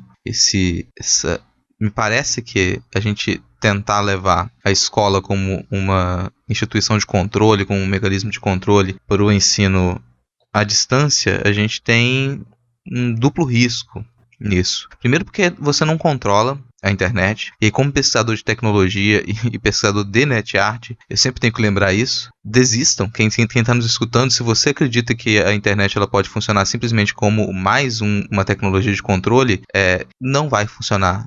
A internet não funciona como mais uma tecnologia de controle, e ela tem tentado se tornar isso nos últimos anos, e ela faz parte do caos mundial em que a gente entrou por ter tentado se comportar assim, por grandes empresas terem tentado controlar o fluxo de informação na internet, o que não funciona dessa maneira. Por natureza, ontologicamente, essa tecnologia ela não permite que ela seja plenamente controlada. A instituição escolar como instituição de controle, ela se formatou para controlar corpos, e a gente tentar emular esse controle de corpos através das tecnologias de comunicação é duplamente risco e duplamente falho também. A gente não só não vai conseguir fazer isso, como num primeiro momento, num curto prazo, quando isso parecer que funciona como um mecanismo de controle, vai nos trazer muitas perdas. Particularmente, eu queria que a gente não tivesse o ensino tradicional de sala de aula como a gente tem, e só de vislumbrar que esse ensino tradicional de sala de aula, ele se passa para o ensino remoto e para a educação à distância, para mim já é um problema maior. A gente estava numa luta antes de tentar fazer com que aquele ensino de sala de aula ele fosse menos um controle e mais um atrativo, mais uma socialização das crianças, dos adolescentes e dos jovens. E essa discussão ela foi chutada de escanteio nesses últimos meses. Essa luta de tentar fazer com que a instituição escolar ela não seja apenas uma instituição de controle, ela deixe definitivamente de ser uma instituição de controle, ela foi chutada a escanteio. E de tudo que a gente falou aqui, tem falado aqui, eu percebo que esse desejo de controle está presente em todos os lados. É o desejo de controle dos profissionais da educação, de conseguirem ter algo mais assertivo, um chão mais firme para pisar em cima durante esse momento, o desejo dos gestores de terem mais controle sobre o que acontece num improviso, ninguém sabia o que ia acontecer, e os próprios gestores perderam em parte o controle nesse momento, um desejo dos estudantes, crianças, adolescentes e jovens de poderem continuar no controle da sua vida particular e da sua vida educacional, no momento em que elas se misturam, e um desejo das famílias de conseguirem controlar aquilo, um desejo já antigo, de conseguir ter ainda mais controle. Me parece que todos esses fios, eles estão numa direção bastante equivocada com relação à educação. Todos tentarem ir na direção do controle, quando é contra isso que nós lutávamos numa educação crítica, contra o controle. Peraí, a gente não está fazendo tudo errado agora então? A gente está querendo controlar, querendo encontrar soluções de controle, quando a gente deveria estar pensando em soluções para tornar esse ensino mais livre, não só mais atrativo, mas mais livre. E eu estou falando isso sem conseguir ser propositivo, porque como eu não sou também um pesquisador da área, eu tenho uma dificuldade de imaginar como que a gente conseguiria pensar essa distância para que ela siga num caminho de liberdade. O ensino presencial já tentava trabalhar dessa maneira e consigo imaginar as propostas, o que a gente tentava colocar em prática, para o ensino presencial ele ser mais livre, para um conteúdo ele ser pensado de modo dinâmico na medida em que as turmas apresentam as suas demandas e os seus históricos de vida, para que o ensino presencial ele possa se basear muito na sociabilidade, que adere conteúdo e menos no passar um conteúdo que ele já vem de uma base. Mas agora isso foi chutado a escanteio e eu realmente não tenho solução para isso. Assim, a gente tenta ser propositivo, mas como pensar um ensino que ele promova a libertação e ele não esteja interessado em controle? Quando professores querem mais controle sobre a sua vida e sobre a sua dinâmica de profissional de educação, alunos querem controle sobre a sua vida particular em comparativo com a sua vida escolar, pais querem controle sobre o ensino dos alunos, gestores querem controle sobre o que os seus profissionais fazem, deixam de fazer ou vão fazer daqui pra frente. Toda vez que eu falo, e eu falo essas longas falas e depois vem o silêncio, eu penso, nossa, eu tô destruindo a vida das pessoas um pouco mais. Você está destruindo a nossa vida. Destruindo tá, mas errado você também não está, sabe? Não, porque quando a gente para pensar, é assim, e lá no comecinho, quando eu me apresentei, eu falo a verdade. Eu vejo, na situação que a gente está vivendo, uma oportunidade que a gente tem para correr atrás daquela formação que a gente deveria ter tido condições de ter. É bom deixar claro, eu não vejo as pessoas, eu não quero, só torcer o nariz, eu não quero. Não. Como a Fabiana bem apontou, a maior parte dos professores não tem tempo. E agora, a gente poderia ter essa ressignificação, né? Poderia ter, realmente, eu não gosto da palavra ressignificar, mas este é o momento em que é uma das raras vezes em que isso poderia ser realmente aplicado. Vamos ressignificar o processo de educação? Por exemplo, uma coisa básica, vamos ser sinceros, olha, você está estudando pelo teu conhecimento, não é para você passar de ano, não é para você ter nota. A nota não é a finalidade é o teu conhecimento. Isso poderia ter sido feito agora. Chegar para os pais, para os alunos, para a comunidade e falar, então, gente, esse ano, nesse tempo, a gente vai oferecer ensino, a gente vai oferecer educação, a gente não vai oferecer nota, sabe? Porque muitas escolas, infelizmente, elas vendem o diploma, a nota, o grau, vamos colocar assim, né? Estou te dando uma graduação, estou te vendendo este grau, você tem o ensino fundamental 2 completo, parabéns. E agora seria essa oportunidade. E quando você fala isso tudo, Rodrigo, eu vejo o quanto a gente está desperdiçando essa oportunidade. Então, assim, você está destruindo o nosso mundo, mas ao mesmo tempo é porque você está lembrando do que a gente poderia ser, do que a gente poderia fazer, mas a gente está perdendo tempo com essas coisas tão comezinhas, com esses protocolos. Olha que coisa doida, a gente está preocupado em cumprir protocolos. Ontem eu vi a foto de um menino, bem criança ainda, seus 8 anos, 7, sentado em frente à tela do computador, com o olhar apático para a tela, só que com detalhe, completamente vestido de caipirinha para a festa junina, porque era o que estava rolando na tela, a festa junina. Entende o que é você pegar um menino de 6... Que é coisa mais emblemática de uma escola, pro bem e pro mal. Eu, pessoalmente, não gostava muito, porque isso me feriu um pouquinho culturalmente. Mas que é uma das coisas, um dos eventos mais escolares hoje do que festa junina. Aí você tenta colocar a festa junina na tela de um computador, de um tablet ou de um celular para a criança. Quem adorava vai odiar. E quem odiava vai odiar mais ainda, né? E é triste, é simplesmente triste esse panorama todo, porque a gente tem uma oportunidade de ouro, de verdade. Eu não vou imitar outras pessoas falando, olha só, graças ao vírus, olha só o que a gente pode ter. Não é graças ao vírus, mas diante de uma situação caótica, global, de pandemia, a gente tem a oportunidade de realmente nos apegarmos ao que importa, ao que sempre importou, na verdade, mas de podermos abrir os nossos olhos enquanto sociedade. E a gente está fazendo o quê? A gente escolhe enfiar nossa cabeça dentro de um buraco para ver se a tempestade passa. É terrível. E volta ao que a gente falou no começo, né? Nós estamos tentando colocar o ensino presencial na modalidade à distância. A questão de estar, nesse momento, estão tentando colocar o ensino presencial dentro do ensino à distância, né? Essas festas juninas online aí, está acontecendo também aqui no meu município. E é uma judiação, né? Preparar toda criança para sentar em frente à tela. A escola do meu filho tem feito algumas estratégias também, assim, para dar uma animada nas crianças. E não anima, porque ele não quer participar, né? No dia que ele tem que estar fantasiado na aula, cabelo maluco, alguma coisa assim que a escola coloca de ideia, ele já acorda e fala, hoje eu quero faltar, né? E aí eu falo, não, você não vai faltar, não pode faltar da escola, né? Sem motivo, enfim, a gente tenta explicar. Mas, de fato, não está motivando essas estratégias de colocar o ensino presencial como é feito, né? E as ações que acontecem presencialmente na modalidade à distância e achar que está dando certo. Não está dando certo, né? Mas como mudar? Eu concordo com o Denis. Esse é o momento de reflexão, é o momento de mergulhar e querer mudança. Não é a opinião da maioria dos professores, infelizmente. Mas eu acredito que se viesse uma formação sólida em relação a isso, né? Há quanto tempo já se passou?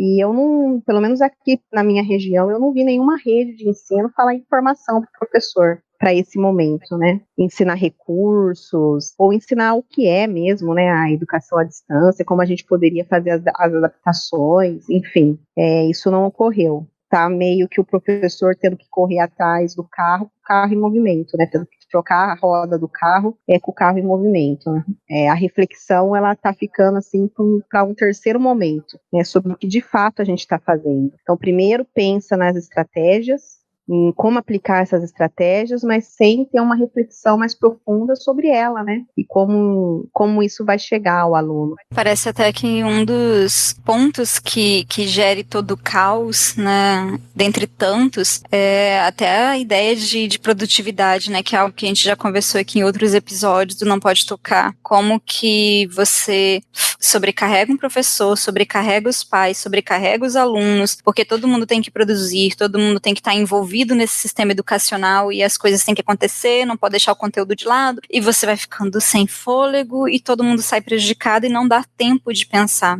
O único momento que o professor ele está minimamente em um momento em que ele poderia refletir mais sobre a situação, ele está cansado para isso. Eu tinha visto um vídeo, agora eu não vou lembrar exatamente de quem, acho que era... agora realmente não vou me arriscar a tentar lembrar, mas falando sobre essas consequências emocionais da pandemia na criança. E por que isso não é discutido, sabe, com a criança? Porque a gente entra num sistema de negação não só do impacto da pandemia, e aí, lógico, tem problemas que eles são, de uma questão que ela é política também, mas esse negacionismo, ele impacta tão grande a educação que a gente não se deu conta de perguntar à criança, como que você tá? Né? Você enfia uma festa junina goela abaixo, você tenta animar a criança, mas você quer animar ela do que e por quê? Né?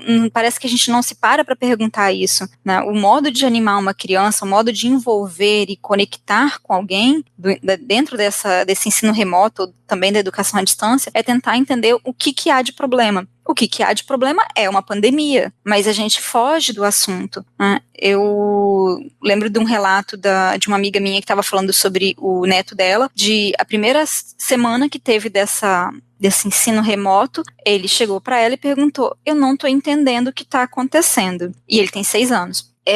Isso daqui, eu tenho que ficar na frente do computador, mas a gente não tá morrendo? E ele veio com esses questionamentos, mas a gente não tá morrendo? As pessoas, mas o vovô não tem que ficar em casa, a gente não tem que ficar, né, em isolamento? Ele não falou isolamento exatamente essa palavra, mas ele tinha mais ciência da situação de crise que a gente estava do que esse sistema educacional que tenta enfiar goela abaixo uma série de conteúdos e de problemas que a gente não é hora para isso. A consequência emocional que se causa numa criança negativa em relação à pandemia, tentando fazer com que esse sistema educacional ele continue numa sobrevida, é muito mais prejudicial do que tentar criar uma relação que ela não se baseie necessariamente no ensino presencial e nem na educação à distância. A gente tem uma outra situação. Ela é uma situação emergencial que ela deveria nascer de encarar a situação emergencial de fato e não negá-la. Só que a gente está muito cansado para isso. E aí que está, talvez, um dos grandes problemas, né? Onde que está o foco, realmente, a prioridade do momento? Está dentro do conteúdo? Está dentro da educação? Que educação é essa? E a gente não vai ter tempo, de fato, para parar e pensar. Mesmo que a gente comece a somar, já tem quase 90 dias que a gente está dentro dessa loucura da pandemia. E mesmo assim, a gente ainda não conseguiu contabilizar a ideia de que o ensino, ele não é imune à pandemia. E ele vai ter que, não necessariamente se adequar, mas ele vai ter que trabalhar dentro da educação a ideia da pandemia. Talvez aí sim a gente consiga ter, o meu ponto de esperança de talvez a gente conseguir começar a pensar em como que vai ser essa educação, encarando a pandemia de frente e não fugindo dela. Não tentar normalizar, né, uma situação. A impressão que eu tenho é que às vezes todas essas estratégias que nós estamos criando aí, emergenciais, elas visam normalizar uma situação. Isso aqui vai valer como dia letivo, isso aqui vai valer como nota, quando a gente voltar tudo vai ser retomado. Então a gente está passando, pelo menos aqui, né, eu percebo na região em que eu moro, essa ideia de normalização, né? Está acontecendo isso agora, é provisório, então quando voltar tudo vai ser retomado e tudo vai continuar como era antes. Tudo vai voltar ao normal, né? Quando nós sabemos que os professores vão voltar mais cansados e sobrecarregados, cheios de questionamentos, né, por parte de pais e toda a sociedade, nós gestores também, os alunos também muito cansados e estressados de todo esse processo, que não é fácil. E em relação à pandemia em si, né, e a situação que a gente está passando, pouco tem se discutido com as crianças, né, o que ocorre lá na Univesp, esse engessamento, a gente percebe acontecendo também aqui nas nossas escolas, né? Meu filho tem 7 anos e às vezes ele fala para mim, a professora tinha que entender que a gente está num momento de pandemia, então que não tinha que ter essas aulas todo dia, né? E de fato tem dia que ele está saturado, ele está entediado de ficar aqui em casa e mesmo assim ele tem que sentar em frente do computador e ficar escutando uma aula e sem poder interagir e agindo como se estivesse tudo normal, né? Então, por quê? Porque nem tempo para ele falar sobre isso ali com os alunos, com os amigos e com a professora está sendo disponibilizado, né? Porque com ela é o conteúdo. Então, são poucos os momentos que conseguem inserir esse assunto, assim, para conversar. Eu lembro uma situação, ele estava aprendendo sobre a letra H, e aí ele tinha que formar uma frase com hora. E ele escreveu, eu escutando ele na aula com ela, né? E ele escreveu, não vejo a hora do coronavírus ir embora e eu voltar para a escola. E aí a professora só falou, uhul, né? Então, assim, ele queria conversar sobre isso, né? De alguma forma, e não foi disponibilizado o tempo. Então, eu acho que isso todos os alunos estão passando. Então, quando a gente voltar, a gente vai ter sérios problemas, assim, subjetivos mesmo, né? Que a gente está se preocupando muito com a questão objetiva, assim, das situações, mas eu penso que vai voltar todo mundo muito abalado. Aí fica aquela questão, né, de onde que está o suporte emocional. A educação, ela não se resume a conteúdo, né? E isso se torna muito mais claro agora, quando a gente se vê nessa situação. Muitas vezes as crianças parece que elas têm uma visão muito mais clara do que é educação, do que a gente como educador. Igual o Denis falou, eles estão com vontade de voltar para a escola. A gente sempre achando que eles queriam ir embora, não, eles querem a escola, porque a escola não é só conteúdo, que é o que está se resumindo agora, né, essa tortura constante para os alunos.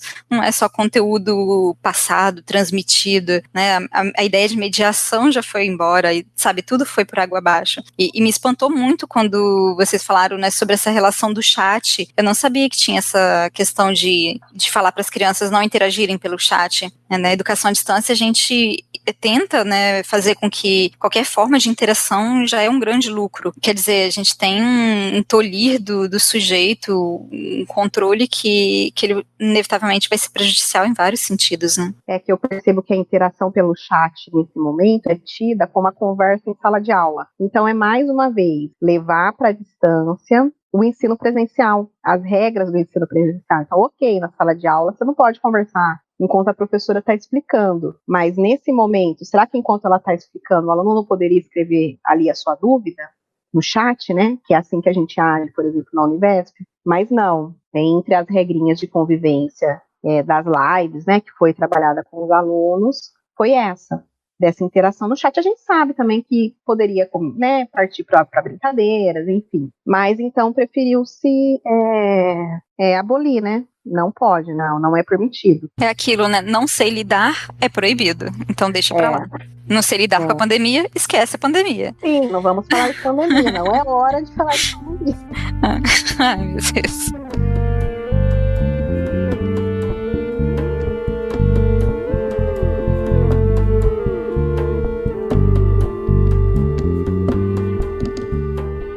Quando vocês comentavam esses últimos pontos e sobre a necessidade de falar do que acontece, eu me lembrava primeiro de por que eu abandonei o ensino básico. Eu parei de dar aula para o ensino básico em 2008. Foi a última vez que eu estive numa escola pública de ensino básico, dava aula até do primeiro ao nono ano, e uma das últimas escolas que eu lecionei, eu estava num daqueles ambientes que, bom, te conhece muito bem, né? Era um bairro periférico aqui da Grande Vitória, dominado pelo tráfico também. Muitas das crianças que estavam na escola eram filhos de traficantes e era um ambiente bastante tenso. Era muito difícil para a maioria dos professores conseguir seguir com os conteúdos, e quando eu comecei a dar aula naquela escola, até pelo ímpeto também da juventude na época, eu me dei a liberdade de trabalhar com as turmas nos princípios que a gente muitas vezes estuda na teoria, né? Vamos tentar fazer um ensino mais próximo da realidade das crianças, e a realidade do bairro era tópico em todas as minhas aulas. A gente partia muito do que se podia falar e as crianças podiam falar sobre a realidade delas, o que incluía uma série de comportamentos que normalmente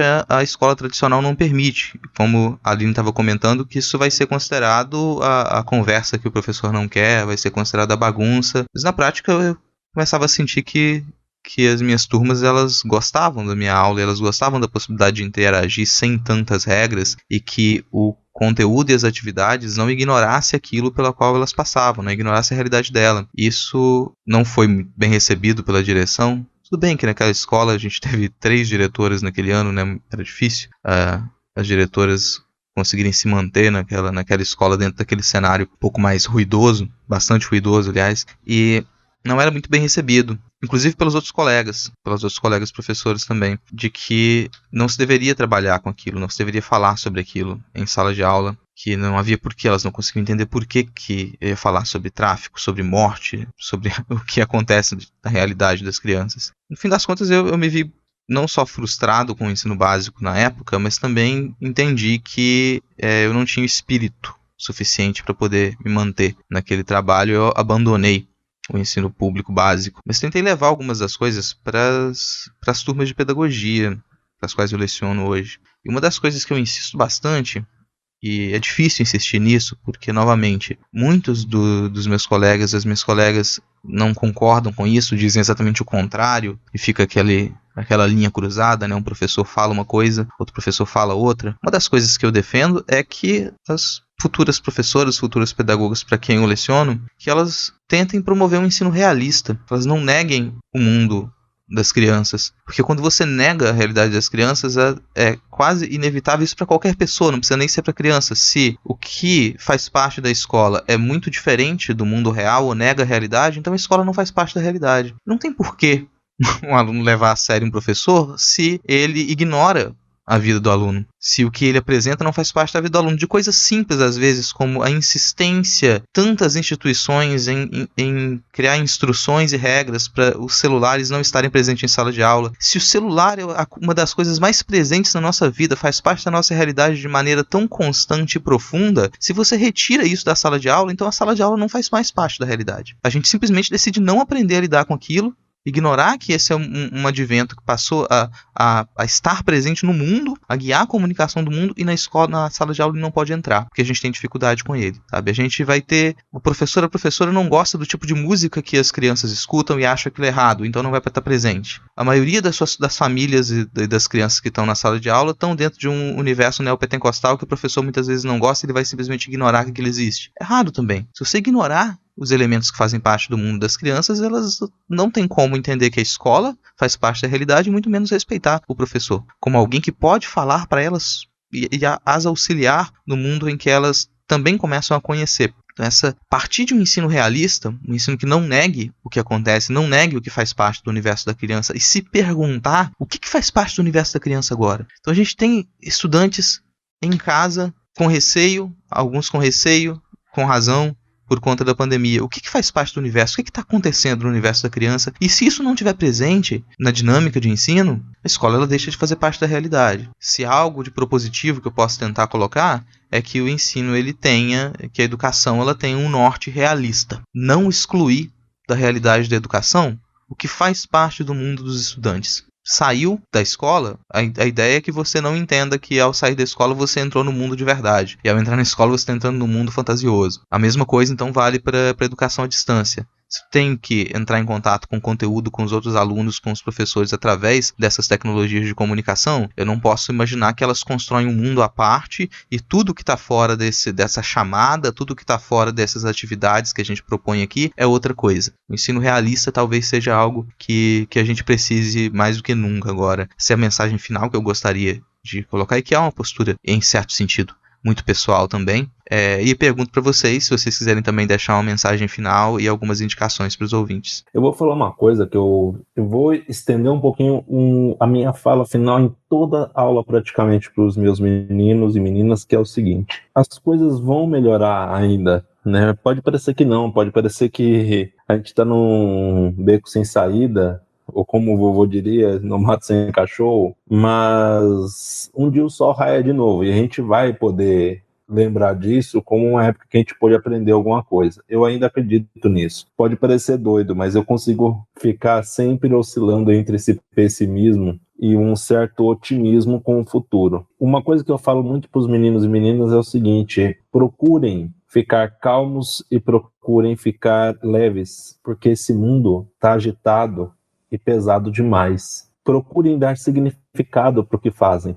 Resumindo muito isso aí, Rodrigo, que você falou sobre a ideia da realidade estar na sala de aula, a realidade tem que estar no processo deles aprenderem coisas. Eles precisam saber o que eles estão aprendendo de fato, por que estão aprendendo e onde isso se encaixa no mundo deles. eu acho que a minha missão como professor é essa, é de tentar passar isso para eles, seja dentro de uma sala de aula física, seja através da tela de um computador. E um filme que me transformou nisso, pode parecer um pouquinho piegas, mas já vou entrando na minha dica, o filme que me transformou nisso, fez eu pensar o quanto isso é necessário, foi o Como Estrelas na Terra, que é um filme indiano, de 2007. Bem, o filme ele trata de um aluno disléxico, ele pula de escola em escola tradicional, né? O pai e a mãe têm a questão de que não estou investindo bastante no meu filho, não estou investindo bastante na escola do meu filho. E ele vai indo para uma escola cada vez mais cara. E ninguém consegue lidar com isso porque o problema dele não é uma questão de insumos. A questão é que ninguém olha para ele pelo que ele realmente é.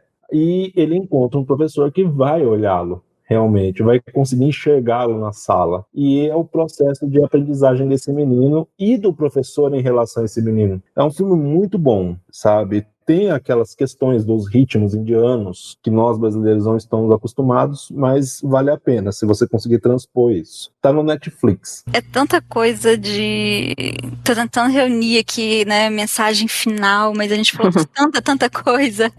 Acho que só complementando, assim, se eu fosse pensar essa relação, né, de uma realidade no processo de aprendizagem, né, como o Denis disse, dessa realidade que ela precisa estar presente na educação, acho que o filme divertidamente, ele pode ser bem útil nesse momento, assim. Ele é um filme de animação, mas que ele trabalha a inteligência emocional da criança de uma forma muito, muito interessante, né? Eu acho que nesse momento, como prioridade, além de tudo isso que a gente disse, a questão da criança dentro de toda essa loucura da pandemia vai ser muito importante, né? De como que falar sobre as suas emoções, o lidar com a ideia de mudança, porque no filme a gente tem uma realidade que ela se modifica muito profundamente, que é a mudança da personagem principal de casa, mas a gente pode expandir isso para outras situações, né, de uma mudança drástica de rotina, de experiências, para se pensar como que ela vai conseguir gerir as emoções e expressar as emoções, que eu acho que é um dos grandes problemas que a gente tem agora, né, dentro da pandemia e dentro do sistema educacional, que é como lidar com emoções. Eu acho que esse filme, ele é um filme divertido e que ajuda bastante a gente a se aproximar. Eu acho que não só como educadores, né, por que não, mas de tantas as coisas bizarras que eu vi essa última semana, de como criar uma festa junina numa live, né, o que passar para os seus filhos para ocupá-los nessa quarentena, e não é essa a intenção, é de sentar e aprender a conversar. E isso é um problema histórico muito, muito longo, mas que a pandemia deu um belo tapa na nossa cara e falou, então, essa criança existe, ok? E agora você vai ter que lidar com ela, lidar com o sistema educacional e tudo que há de complicado no meio de tudo isso. Um filme como Divertidamente, acho que ajuda nesse sentido, não só das ferramentas dessa inteligência emocional, mas pra gente tentar pautar um pouco por essa leveza que o Denis falou, né? Que não é uma negação, é só um respira, que tá acontecendo, vai continuar acontecendo por um tempo, mas depois as coisas se modificam, né? Elas continuam se modificando. E a minha mensagem final é, acho que complementando, né, vocês foram em relação aos alunos e todo o processo, que é importante olhar com atenção para ele, mas algo que eu tenho dito bastante para os meus professores, né, e para todos que vêm conversar comigo, porque assim, dificuldades a gente está notando muitas nesse processo, mas a gente tem que continuar, né, de alguma forma, e tentar atingir esse aluno. Então eu uso sempre uma frase, eu descobri ela como sendo de Martin Luther King, mas eu não sei, né, se é dele realmente, que é: se eu não puder fazer coisas grandiosas, eu posso fazer coisas pequenas de uma forma grandiosa. Então, né, no pouco que a gente está fazendo, é que vamos tentar fazer a diferença, vamos dar o nosso melhor nesse pouco, né? O nosso aluno já está sendo tão marginalizado de tantas formas, mas vamos, através do nosso trabalho, do trabalho dos professores nesse momento, tentar passar a esse aluno o respeito, pelo menos nesse planejamento, no nosso olhar, né, com ele, no nosso diálogo com ele, seja por qual forma for, seja por vídeo, seja por atividade escrita, né? Então, o pouco que você faz, dê o seu melhor. Tente enxergar o seu aluno ali, que com certeza ele vai se reconhecer. Infelizmente não todos, mas muitos irão se reconhecer. Quem sabe depois a gente não tem relatos de estímulos, né, quanto a isso, quanto a alguma ação que a gente fez nesse momento.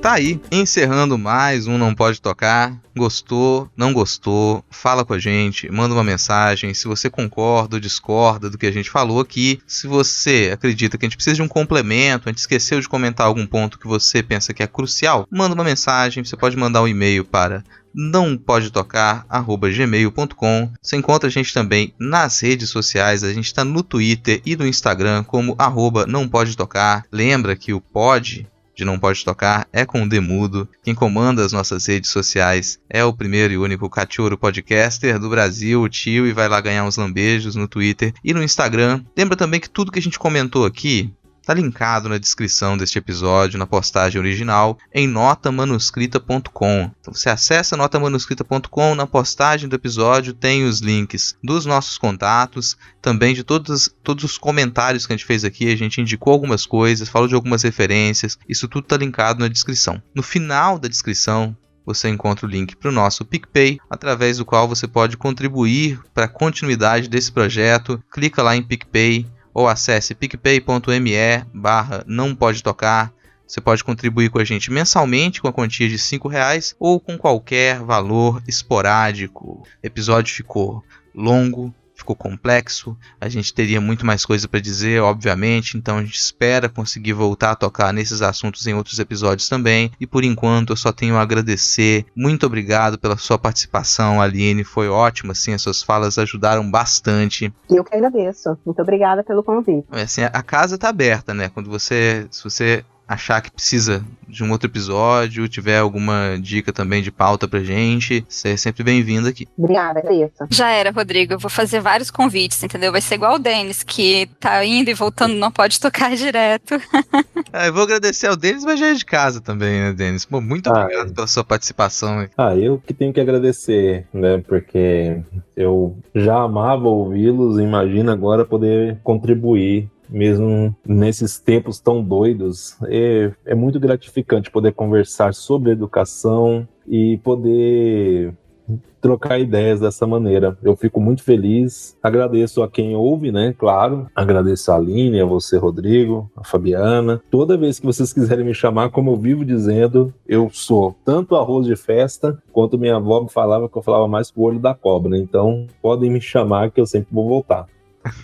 Não, vai sempre ser chamado. E, gente, assim, podcast é uma ferramenta que a gente utiliza para interação, para descontração, para a gente poder ter um pouco de lazer também. É muito informativo, então, como vocês puderam perceber aqui durante essa discussão, a gente trabalha hoje muito no improviso com algumas áreas de educação e, em alguns casos, de modo independente. Podcast é uma mídia majoritariamente independente e a gente precisa de divulgação, então se você nos escuta, não tem como nos apoiar financeiramente, divulgue, indique o Não Pode Tocar e escute cada vez mais podcasts. Eu vou deixar aqui linkado na descrição também, como eu comentei durante o episódio, o link pro Midcast, que vai ter um episódio que complementa a nossa discussão aqui. Acredito que por hoje é o suficiente. Se nada der muito errado, semana que vem a gente tá de volta. Bora todo mundo dar um tchau pros ouvintes. Tchau, ouvintes. Até a próxima. Obrigada a todos. Valeu, falou.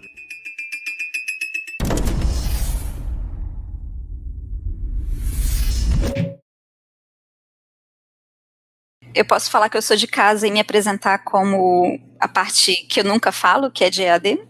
Pode ser, né? Se você quiser. Acho que é uma boa. Eu nunca fiz isso, eu tenho que dar boa noite? Olá, ouvintes. Você vai colocar isso antes ou depois?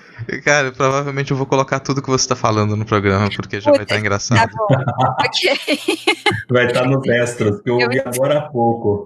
Não, eu esqueço que Rodrigo, quando começa a gravar, entendeu? Tá gravado, tá gravado. Mas agora avisa que tá gravando, a gente sabe a hora que começa. Exato, eu gostei desse site por isso. Eu também pensei nisso, Denis. Vocês nunca vão saber se eu tava gravando no meu computador aqui já desde o começo, gente. Putz, grila. Poxa, Rodrigo, mas tudo bem. Nada para aumentar uma pressão. Mas enfim, boa noite, ouvintes.